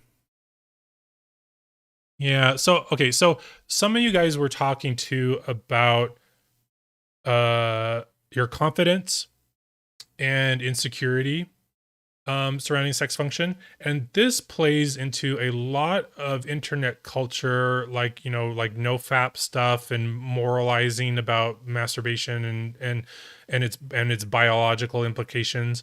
um a lot of us grew up in cultures and houses that sex was just considered shameful generally, and that's the bigger motivation behind like no fap culture and stuff like that, is this idea that sex is bad. And you know it, you grew up in that household where your mom got mad at you for sex stuff. I remember I tell this story in my book when I was like 8 years old, and like I'd seen somebody wearing a Speedo and I wanted one so bad, but I knew I couldn't ask for one, and I ended up ripping up a pair of underwear to be really skimpy. And it was really funny, but like, my mom found it and she just screamed at me, and she was just so convinced that I was being sexual. And I was just curious about my body. Like I wanted to be cute. And like, all kids have questions about their bodies. And as a parent, when you're uncomfortable with those ideas, you can cause abuse in your child. You can give them really unhealthy attitudes about sex, and then they become adults and they hurt other people because you did not empower them with the tools needed to handle sexuality, because we all have sexuality. And if you become an adult where you are not empowered to deal with sexual problems, it's very, very demoralizing and causes a lot of problems, especially like within relationships. I talk about sex addiction in terms of relationships, and that, like, for instance, as the function of the reproductive organs starts to wane as you get older, a lot of everyone, and I didn't even mention this either during the whole stream, the primary sex organ in the body is not the genitals, it's actually the brain. And it's one of the reasons why novel sexual experiences contribute to sexual compulsion and problems in relationships when you get to be older, is because the decline of the physical body starts to impair the electrical impulses along the nervous system from the genitals. So the physical act of sex becomes less gratifying, especially if you have been circumcised. So men and women will start to get into their middle ages or even younger very often, and the physical sex isn't very satisfying. So if you're with a partner and your reproductive organs are not working very well, you don't enjoy the sex. And then, especially because of societal attitudes about sex, you start to blame either your partner or yourself for what's going on instead of biology. And then you start to look outside of the relationship for sexual satisfaction, because we all deserve sexual satisfaction. I mean, you should have it. Like, there's no question. Like, that's part of the fun of being alive, and also part of reproduction, right? That's why it feels good. And so, but if your physical organs sensitivity starts to wane or is otherwise impaired, the brain still works. The brain can still be stimulated by sexual, experiences. But if you're with somebody that the physical that is no longer really happening, then your only option really is to look at porn or go cheat on them. I mean, it's not your only option, but that's what it appears like. So that's why people do that, because they're not satisfied, and especially because of the prevalency of circumcision. The rate of divorce is far higher in countries that have circumcision widespread, because what happens is your dick doesn't work very well anymore. And so because it's never worked really well, as soon as you start to get metabolically ill and the scar tissue increases, your sensitivity to sexual stimulation decreases, so you never actually get the pair bonding activity that happens from a healthy reproductive system with a partner. In people who don't have those problems, when you get together and you have such great sex that you end up falling deeply in love with that person and are satisfied. And then when you get older and it doesn't work very more, your brain is still turned on by them because of your positive experiences with them. But if your experiences with your partner have always been demoralizing and unsatisfying, you associate them with the problem when they're not, and then you unjustifiably hurt them as you go outside of the relationship for stimulation, because the brain is the biggest, or is the largest and most important sex organ in the body. So taking care of these physical health problems can really help to reverse a lot of those problems. But attitudes on sex are very, very important. And a lot of people feel great shame and embarrassment. And like, okay, for instance, so men, especially men, I don't know, because I'm not female, but like, I've been with a lot of men, obviously, too. And like, and being one, I know this happens a lot of times. After men orgasm, they check out. You'll have sex with somebody, you'll come, and then they stop talking to you, or just don't pay attention to you. Or like, or you don't want to pay attention to your partner. You avoid eye contact. What's going on there is a lot of people, especially if you're gay, or if you have a lot of shame around sex, and gay men have a lot of shame around sex because of the homophobic and bigoted communities in which we've been raised. We've been taught to believe that we're wrong for having sex. That can happen to heterosexual people as well. I've actually worked with a lot of just straight guys who were raised in religious and oppressive communities, who have really negative, shameful ideas about sex. What happens is when you orgasm as a male, it increases your production of hormones like prolactin and progesterone. Those are the pair bonding emotional hormones, and they're expressed after you orgasm in order to facilitate intimate pair bonding. So the reason that you feel emotionally vulnerable, even maybe depressed and insecure after you orgasm, is because it's meant to help endear you to your partner that you're having sex with. But if you have been conditioned to believe that sex is shameful, then you're just very sensitive to your own deep experiences of trauma. And then you don't actually take advantage of that situation to become close to the person you're having sex with. So, and if you have problems with your libido and you are scared and nervous about intimate relationships, you can do practices like I talk in my book about inventory therapy, where you can visit and address past experiences of trauma and insecurity that prevent you from having confidence in intimate relationships, because those insecurities can prevent you from having satisfying, intimate, deeply intimate, loving relationships with other people that have nothing to do with your ability to get a boner.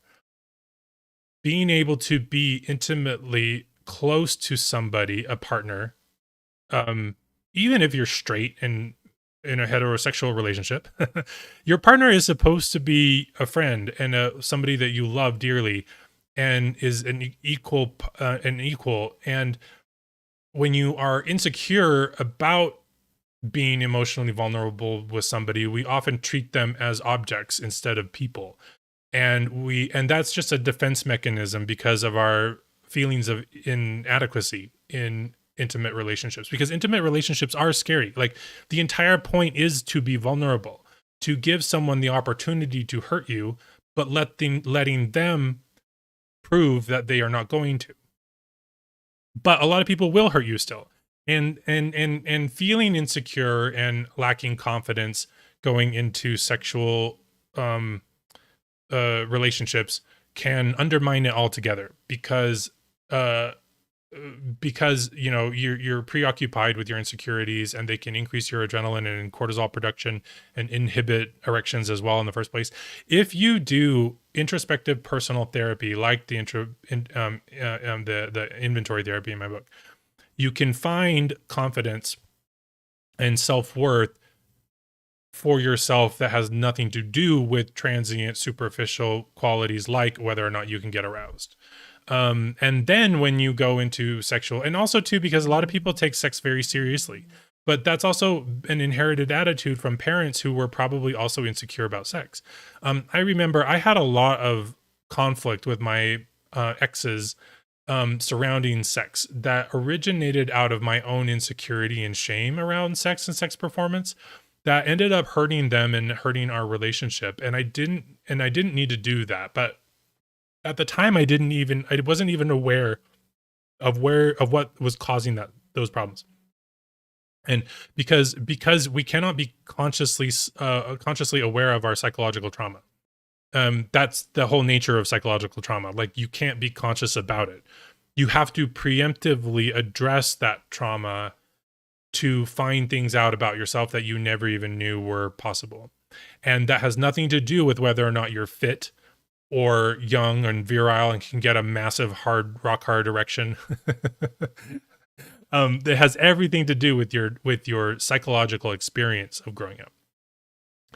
And if you have insecurities around relationships like that, they can undermine the relationship regardless of whether or not the sex is good, and you have to address that trauma in order to get to those things. So, and anyway, and you should have confidence in yourself regardless of whether or not you can get an erection. That, it has nothing to do with it.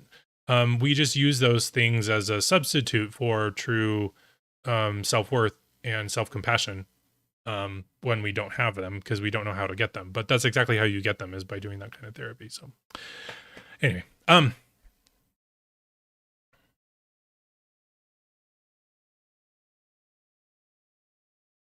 sorry, I'm reading through the comments because I kind of answered a lot of Jorg's in one go. Have I heard or experienced a full body orgasm or non-ejaculatory orgasm? What are your thoughts on that? Every orgasm I have is a full body orgasm. I mean, like, you guys have no idea. Like to go from being somebody who had erectile dysfunction at 20 to a 42-year-old who has completely reliable erections and they feel absolutely incredible. I just didn't ever think this was possible. I thought I would like, I thought I would just like not have sex when I got older because it was just going so badly. Yeah, I mean, yeah, every orgasm I have is a full body orgasm. I've never had a non-ejaculatory orgasm. I know there's some weird people that like try to train themselves to not ejaculate, but again, that's that idea that your sperm supply is finite and you need to preserve the energy, and that's not how it fucking works. Our body makes energy all the time. The genitals are designed by nature to regenerate after sexual activity. That's their whole purpose. When they stop doing that, it's because of metabolic disease, not because there's anything wrong with orgasming. And in fact, you can actually cause your prostate so this is also this is one of the reasons why it becomes so hard not to jerk off the longer you go without jerking off, is because your biology wants you to. Like, that's the entire point. Like, the reason, if it was not okay for us to be as sexual as we are, we would be like elephants and only get aroused like once a year during musk, like, and all the rest of the time we just wouldn't be concerned with having sex. The reason that we like sex so often and so much as a human primate is because that's how our evolutionary biology evolved to work. And it's supposed to work that way, and it's just fine to work that way as well. Also, though, these a lot of these ideologies are underlied by sexual compulsion, with people who are suffering from excessive nitric oxide inhibition of mitochondria because of deficiency in environment and diet, which in turn stimulates excessive sexual compulsion as an evolutionary survival strategy to try to get you to impregnate as many people as possible. So the cure is not to do these disciplines and things like that. It's to have compassion for your physical body and to take care of it, and to resolve those metabolic stresses that are causing the problem in the first place. And the compulsion will go away. It will. And pretty quickly too, actually. Like, I think I only really I discovered this on accident while I was treating my other metabolic problems, and not even knowing what I was doing, it resolved in like a year. and that was before I even wrote the chapter in my book on it. And so if you follow those instructions in those chapters, you can resolve things like sexual compulsion in just like a few months. It's really easy to do, actually. It's one of the easiest metabolic things to do. It only occurs after severe metabolic stress. So it's really easy to reverse because you can easily resolve that kind of stress that causes it. So yeah, anyway, do I think smoking is bad for sexual health? No, actually. Smoking is bad for a lot of things, but sexual health it is not. Smoking, nicotine actually decreases aromatization of testosterone. And one of the reasons that a lot of long-term smokers have huge penises is because they started smoking when they were teenagers and it increased their testosterone and that gave them a bigger penis while they were still developing.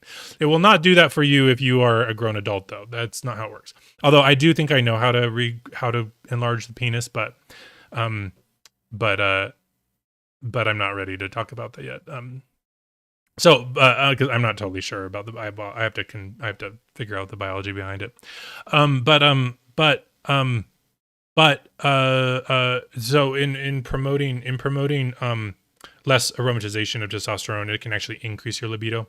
But actually though too, because smoking can exacerbate periodontal disease, if you have periodontal disease and you smoke, that will negatively affect your sexual health. But if you are free of periodontal disease, which you can't just assume, that's a big assumption, right? Dangerously liable. And also actually smoking, it is impossible to regrow your hair if you smoke. You cannot regrow hair by smoking because it constricts the blood flow to the scalp. Any smoking will impair hair regrowth.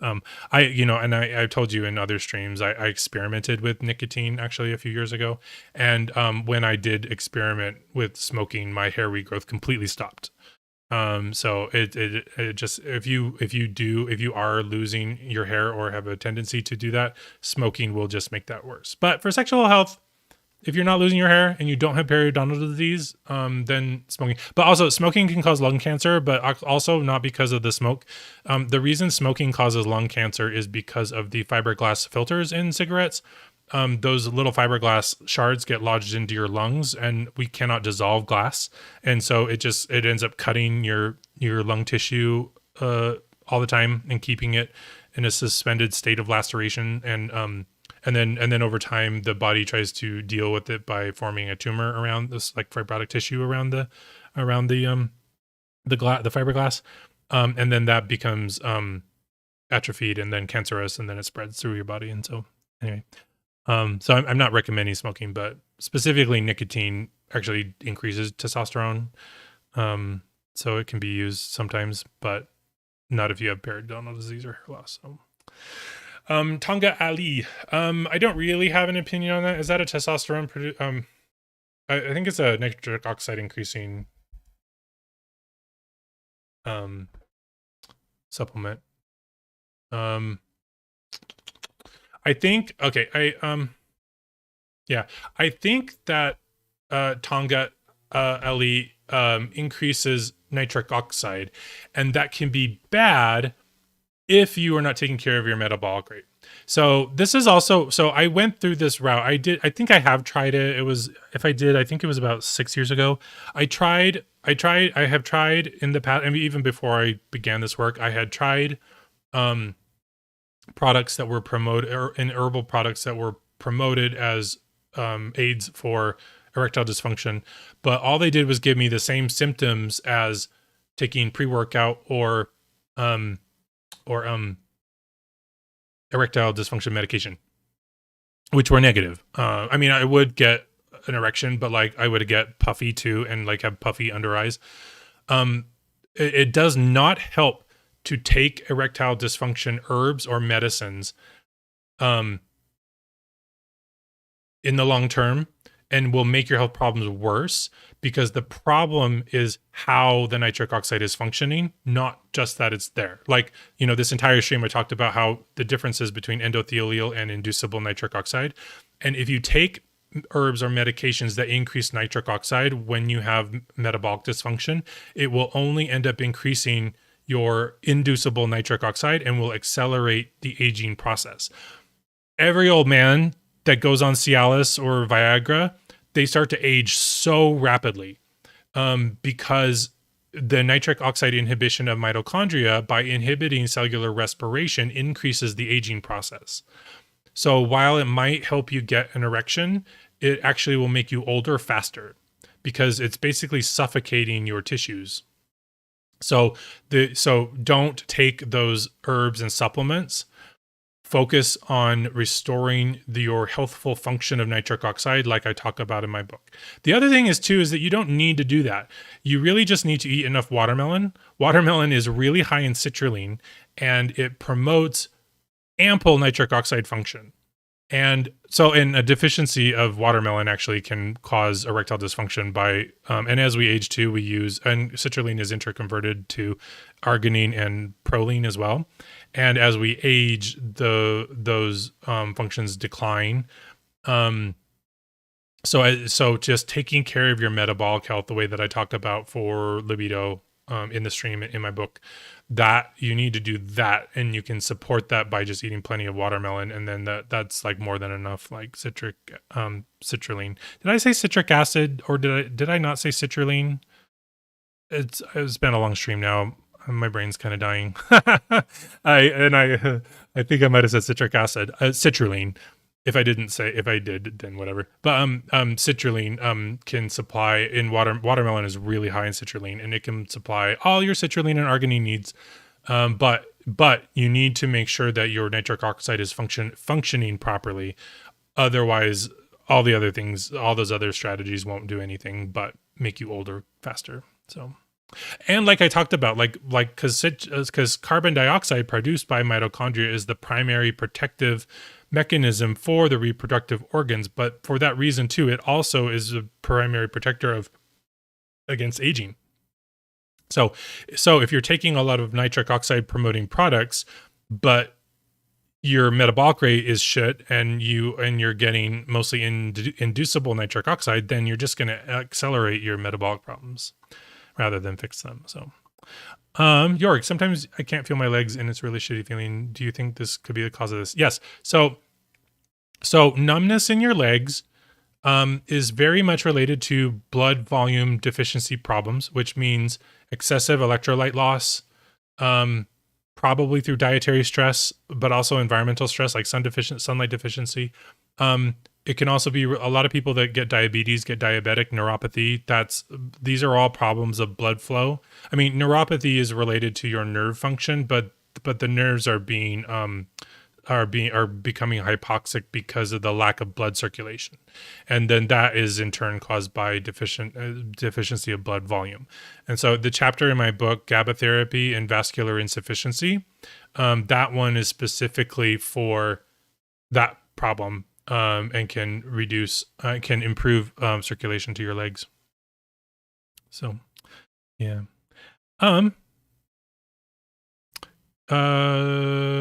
Question. All of a sudden, I get reactions from zinc. It gives me diarrhea. Oh, okay.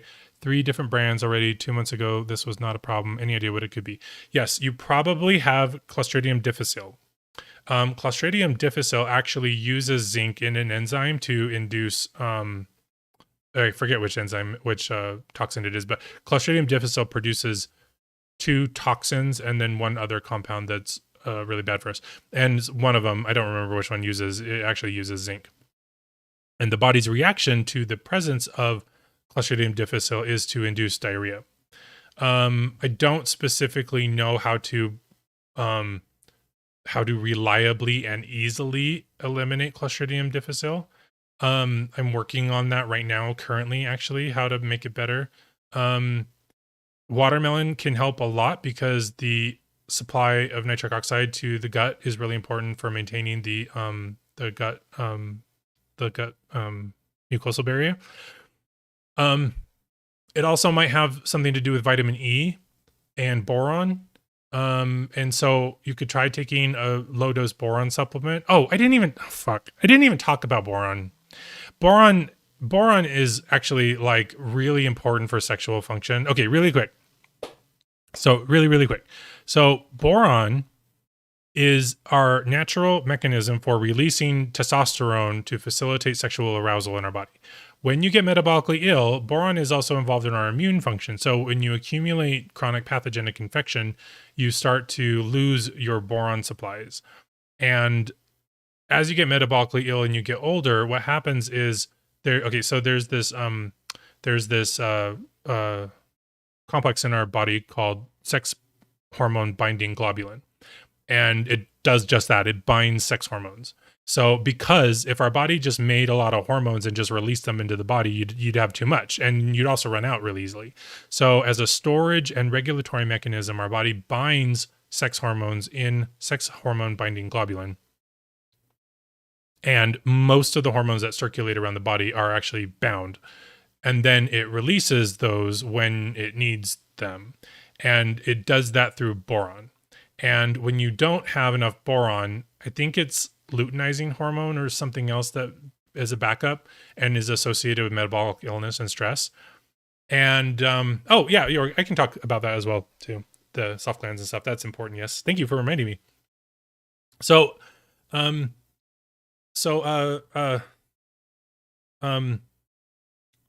you can take a low dose of boron to actually stimulate release of free testosterone, and it's really, really effective actually, and also it's too effective actually.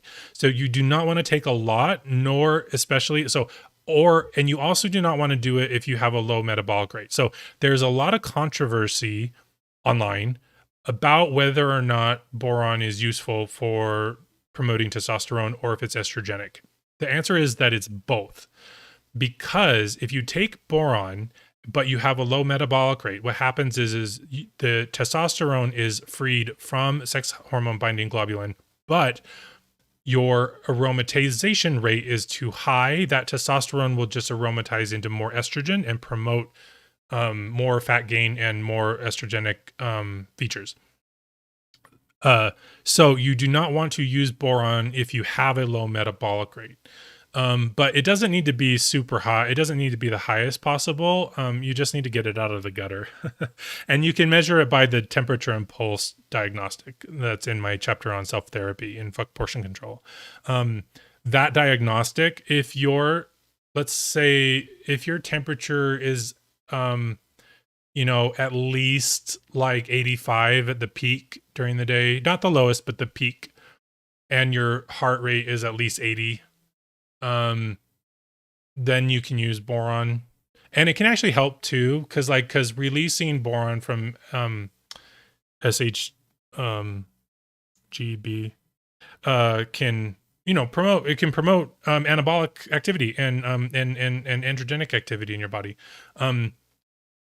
You don't need to be a peak metabolic rate to use boron, but you should definitely get your metabolic rate. It should be elevated when you use it. So like during the day, like don't use boron in the morning ever.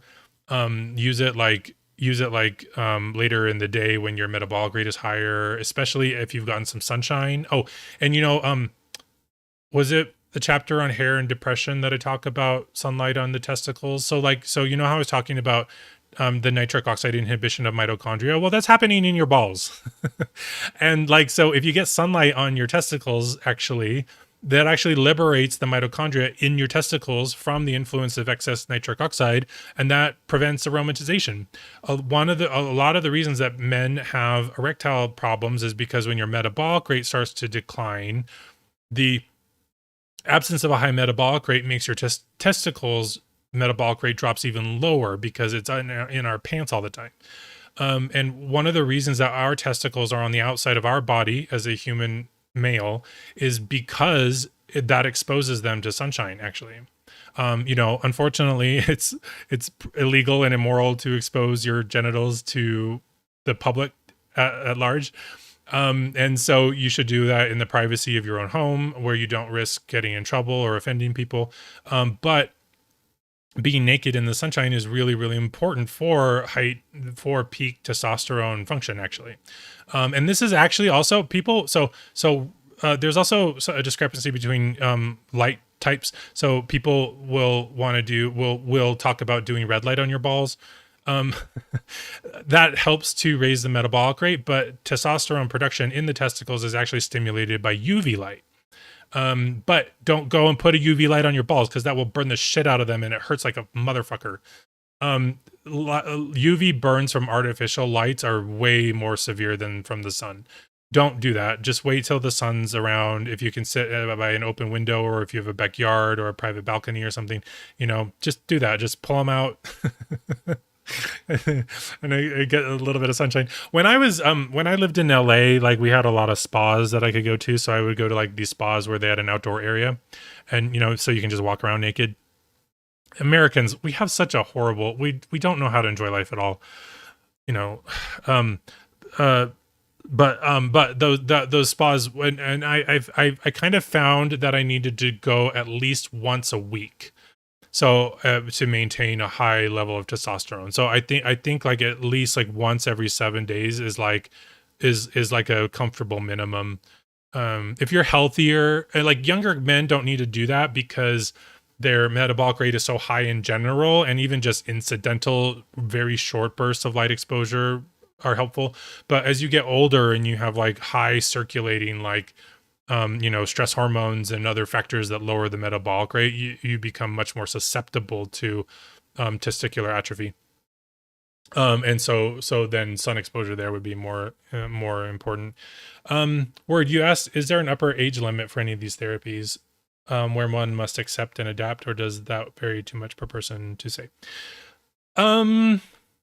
I would say yes. I would say that once you get to be late 60s into your 70s, that it's going to be very difficult to resolve, but not impossible. And that's also not to say that you can't get improvements out of that. You can always get improvements from raising your metabolic rate. You can always get improvements from resolving oral disease. Like a lot of people have oral disease and oral bacteria, and if you can get those treated, that can benefit your health really well in the long term.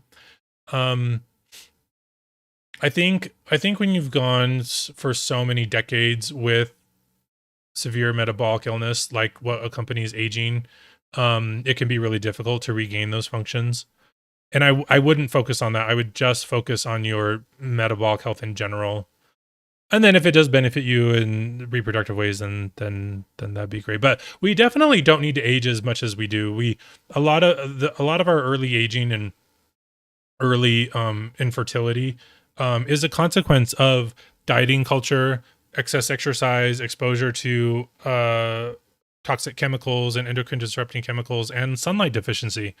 If we had a culture of just general sunlight exposure, daily sunlight exposure, our physical health would last much longer into our adulthood. Okay, so soft glands. Okay, so soft glands, soft corpus spongiosum is just erectile dysfunction. I mean, and that has a lot to do with blood volume, all the blood volume stuff that I talked about. But soft glands is very different. The glands of the penis is actually fed by a different arterial system than the corpus.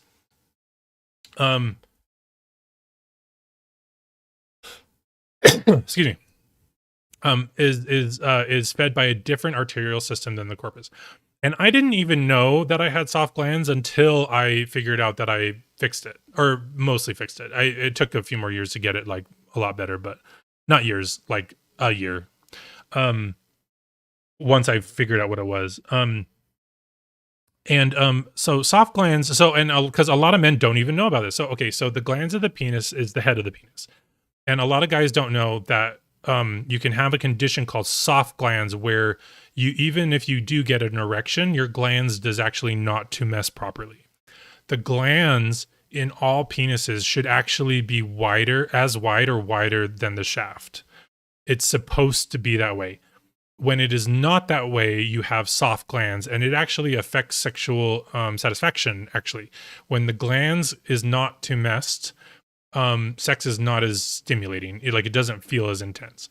I'm saying this as somebody who has fixed my soft glands. So part of the sensory deprivation that was occurring during erectile dysfunction when I was younger was because I had soft glands, and because because it's not hard, it doesn't it doesn't I don't know, get sensory feedback because it's just soft. um uh but soft glands, I believe, is actually like a purposeful function of the male metabolic health. I think that it is an evolutionary adaptation to make the glands dysfunctional when the metabolic health is bad, on purpose, to impair orgasm in women. So the glands is really important. And also, actually, so the human glands is also shaped like a shovel. And this is actually because our ancestors were really promiscuous. It's actually the reason why human men's penises are so big. They're like 10 times bigger than like our other primate relatives. Like our cocks are huge, actually, evolutionary speaking. And one of the reasons is because our evolutionary history is that we lived in family groups where, this actually has a lot of relevance. I actually talk about this in my book quite a bit. So, or actually, no, I talk about this in my new book, in The Perfect Child.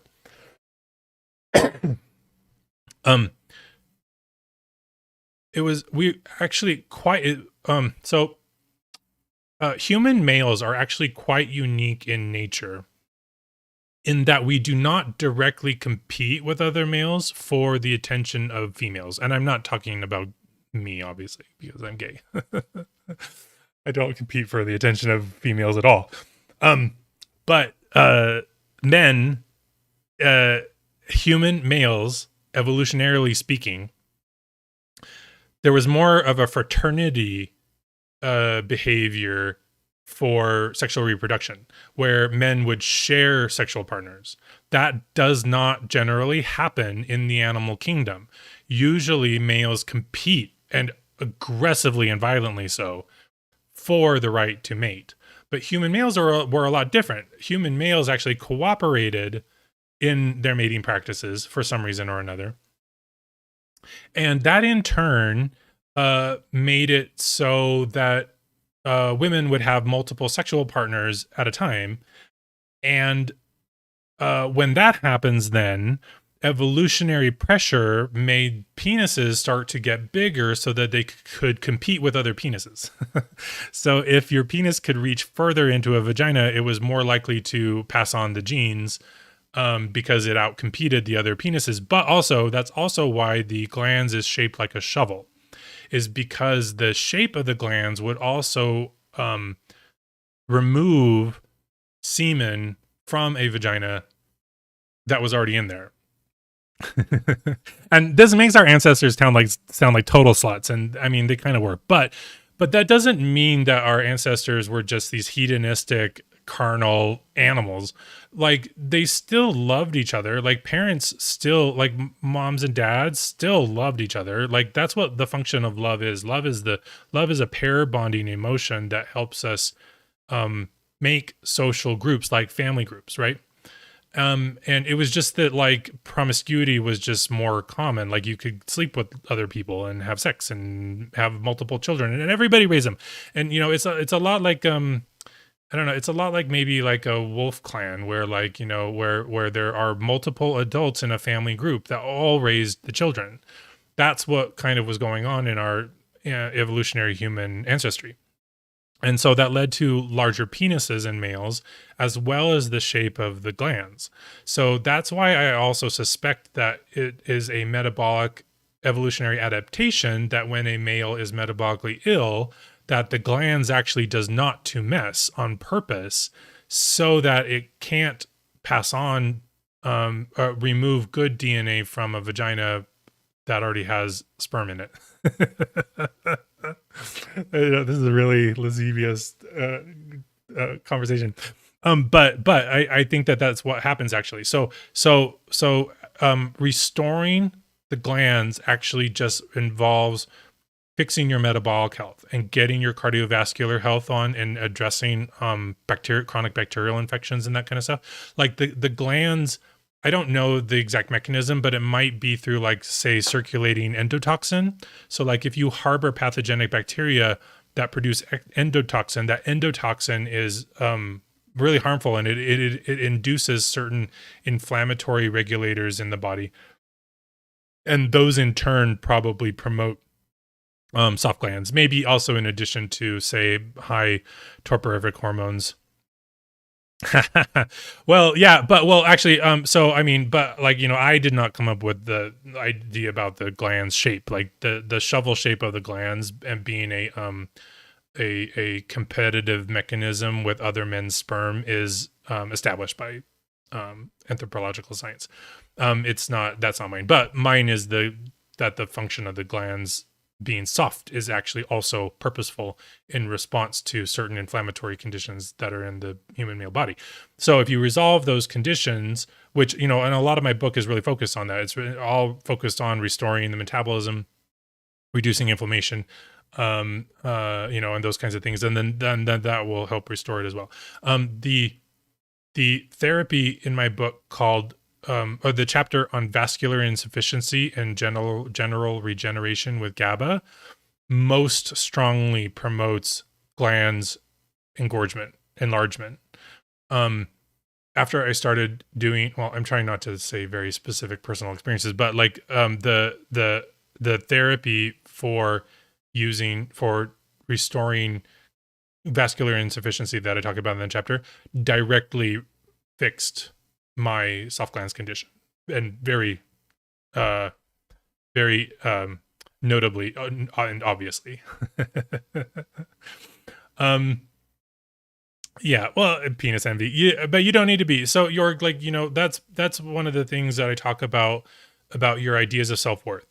A lot of men, because, okay, so for both men, for all human beings, our identity as a person usually develops when we are teenagers, when we are generally already healthy and virile, and like, you come of age and you start getting a big sexy body and people start getting really attracted to you, and you're like, whoa, like, people find me attractive, like, this is really great, I love this. What's actually going on is that you already had a dearth of self-esteem before that, because of an insufficient childhood, probably neglectful, maybe even abusive. And you never got the chance to develop a sense of self-worth that's based on just who you are as a person. So then when you become sexy and people start throwing themselves at you, you start to feel good about yourself, and you go, wow, like, people really like me because I'm really sexy. But then the opposite starts to happen. You start to get older and your body starts to fall apart, and you start to get fat, and you start to lose your hair, and people aren't throwing themselves at you anymore. So then you get really depressed because you think like, oh, if I had a big swinging cock, like, everyone would love me. But in reality, people only love your cock. They don't love you. That's why my ex left me. He didn't love me. He liked my body and my cock. Like, he had no respect for me as a person. He didn't love me at all. And that's why he also, like, did really harmful things and put my health in danger and got me infected with STDs and stuff like that, was because yeah. So there you go. I'm sorry about that too. Yeah. So I did too. My dad was really verbally abusive. He was he was a real shithead. So, but like, okay, so you basically have no sense of self-worth. So then when you become a sexy young man, and this is the problem with a lot of young men who feel very frustrated with romance and sex, is that you start to get older and you get sexier, and women start to want to be around you, and that becomes your source of self-esteem. Look how big and strong I am. Look how much money I have, and people love me for it. No, they don't. They don't love you. They love your money, or they love your cock, or they love your muscles. They don't love you.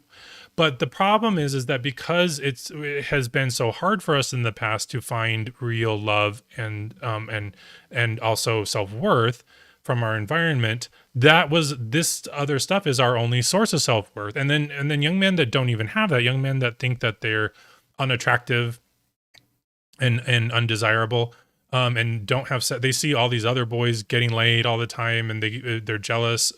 But the thing is that like the people that are throwing themselves at sexy people don't really love them. They just are sexually attracted to them. A lot of people misunderstand. There's a difference between attraction and love. You can have both or either or none. And like, for instance, like my ex didn't love me. He was attracted to me. And so when his attraction waned, so did his attention. And he just, was an asshole. And so but a lot of us, because we think our sense of self-worth will come from being fit or being sexually attractive, we try to pursue that. And our brain is going like, oh, if we were just sexy, people would love us. And, and I'm saying this from experience, like, I still have some conceptions of myself that like, oh, if I like was really super ripped, but like, that isn't real though. That's a facade. And the people who will love you and show you attention if you are sexy and attractive are only doing it because you're sexy and attractive. But then if you're insecure with yourself because you don't think you're sexy and attractive, people aren't throwing themselves at you because you're walking around like a mopey baby and you look like a loser because you're acting like one, But that's because we have never developed a healthy sense of self-worth and have compassion for ourselves as a mortal human being. And you've never developed the confidence that you could have inherent that is completely independent of what you look like. And that's what my experience has been as an older man. The gays are just as horny as every other man, and they're just as shallow. And, a lot of people, gay men love a six pack and a big cock. And so as you get older, a lot of that attention wanes. Of course, it doesn't wane from the daddy seeking crowd. and I am not want for attention, but all this emphasis, when someone asks, what's your type, and you're younger, that question usually is answered by physical characteristics. Oh, tall or, strong, like those are transient qualities in human beings. You do not stay strong forever. Well, tall's not transient, but like they're superficial qualities, those are not like being with somebody that is tall does not necessarily make a good relationship. Like you don't wake up in the morning and go like, I love my husband, he's so tall. I mean, you might like that he's tall, but that doesn't impart anything to the relationship, whether or not he engages you, the sexual tension that's between you, your conversations, the time that you spend together, the intimacy that develops between you has nothing to do with these physical characteristics. It has everything to do with your psychological perception of yourself and of life in general. And if your psychological state is a product of abuse and trauma, it does not matter what your physical body looks like. You will always have those problems because they don't originate from the size of your penis or how much fat you have on your body. They originate from the neglect and trauma that you went through as a child. And that has to be addressed. It will never go away if you don't address it. In fact,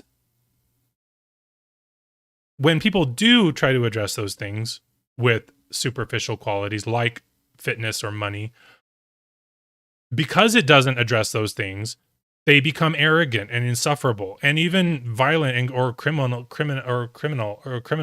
They do bad things to other people because, well, yeah, but Jorg, let's be honest, it's not love, it's attraction. You don't really love them because you don't even know them. But what you're feeling is attraction. Sexual attraction is legitimate. It's great. It's fun, but it's not love. I'm a Libra, so I fall in love with everybody. It's not healthy. Yeah, but the physicality and sex is great. There's nothing wrong with it. If you want to, wanting to, have sex with people,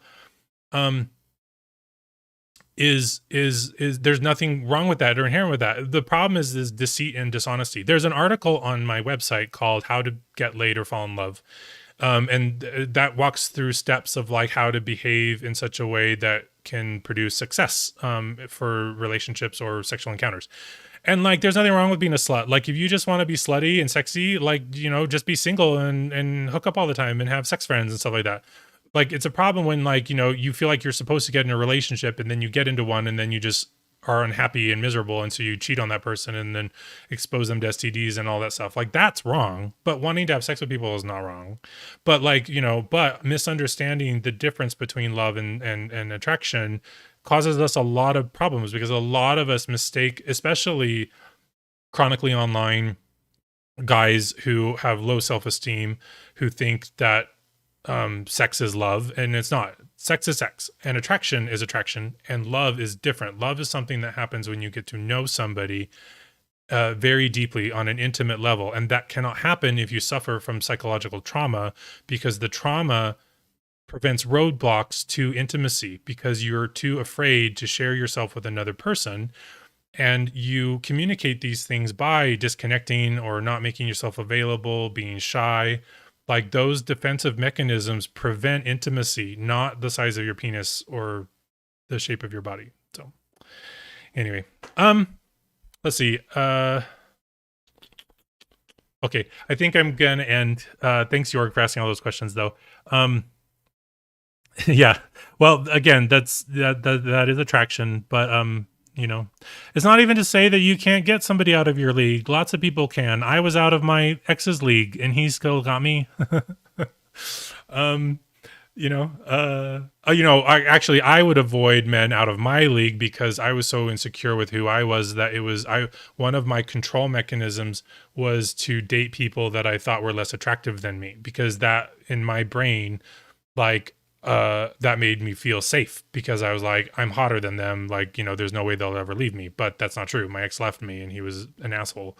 And the way that I looked, and it was even more of a liability, because like, he just wanted a hot boyfriend, and he just sort of put like his fantasy personality over my own, and was never interested in getting to know who I was, or loving me for who I was. So like, you know, but like, you can still get somebody that's out of your league if you resolve the psychological trauma that you have that prevents that from happening. And just getting in, but even the idea that, you know, that you should do that is a result of the trauma itself. Actually, it's a compensation for low self-esteem, because you think you're not worthwhile, so you think you need to compensate for that by accumulating evidence against that, a hot sexy partner or lots of money, or, you know, those kinds of things. But the problem is that those things don't resolve that trauma. You have to address that trauma in order to solve those problems. So anyway, thank you guys for listening and hanging out. If you are not subscribed, please do so. Liking and commenting helps promote my videos as well on the algorithm. You can follow me on Twitter to get notified of future streams and other content that I produce. You can also support this channel on Patreon. But you can sign up there. That really helps me a lot. That allows me to, I wouldn't be able to do this if I didn't have Patreon supporters. They are the ones that are funding this. And if you appreciate it, you know, you can be a supporter there. I'm going to stream Subnautica tomorrow, casual gaming health stream. So you can come by and chat and answer questions. It's less formal than this though. But anyway, thanks again, guys. And I will see you next time.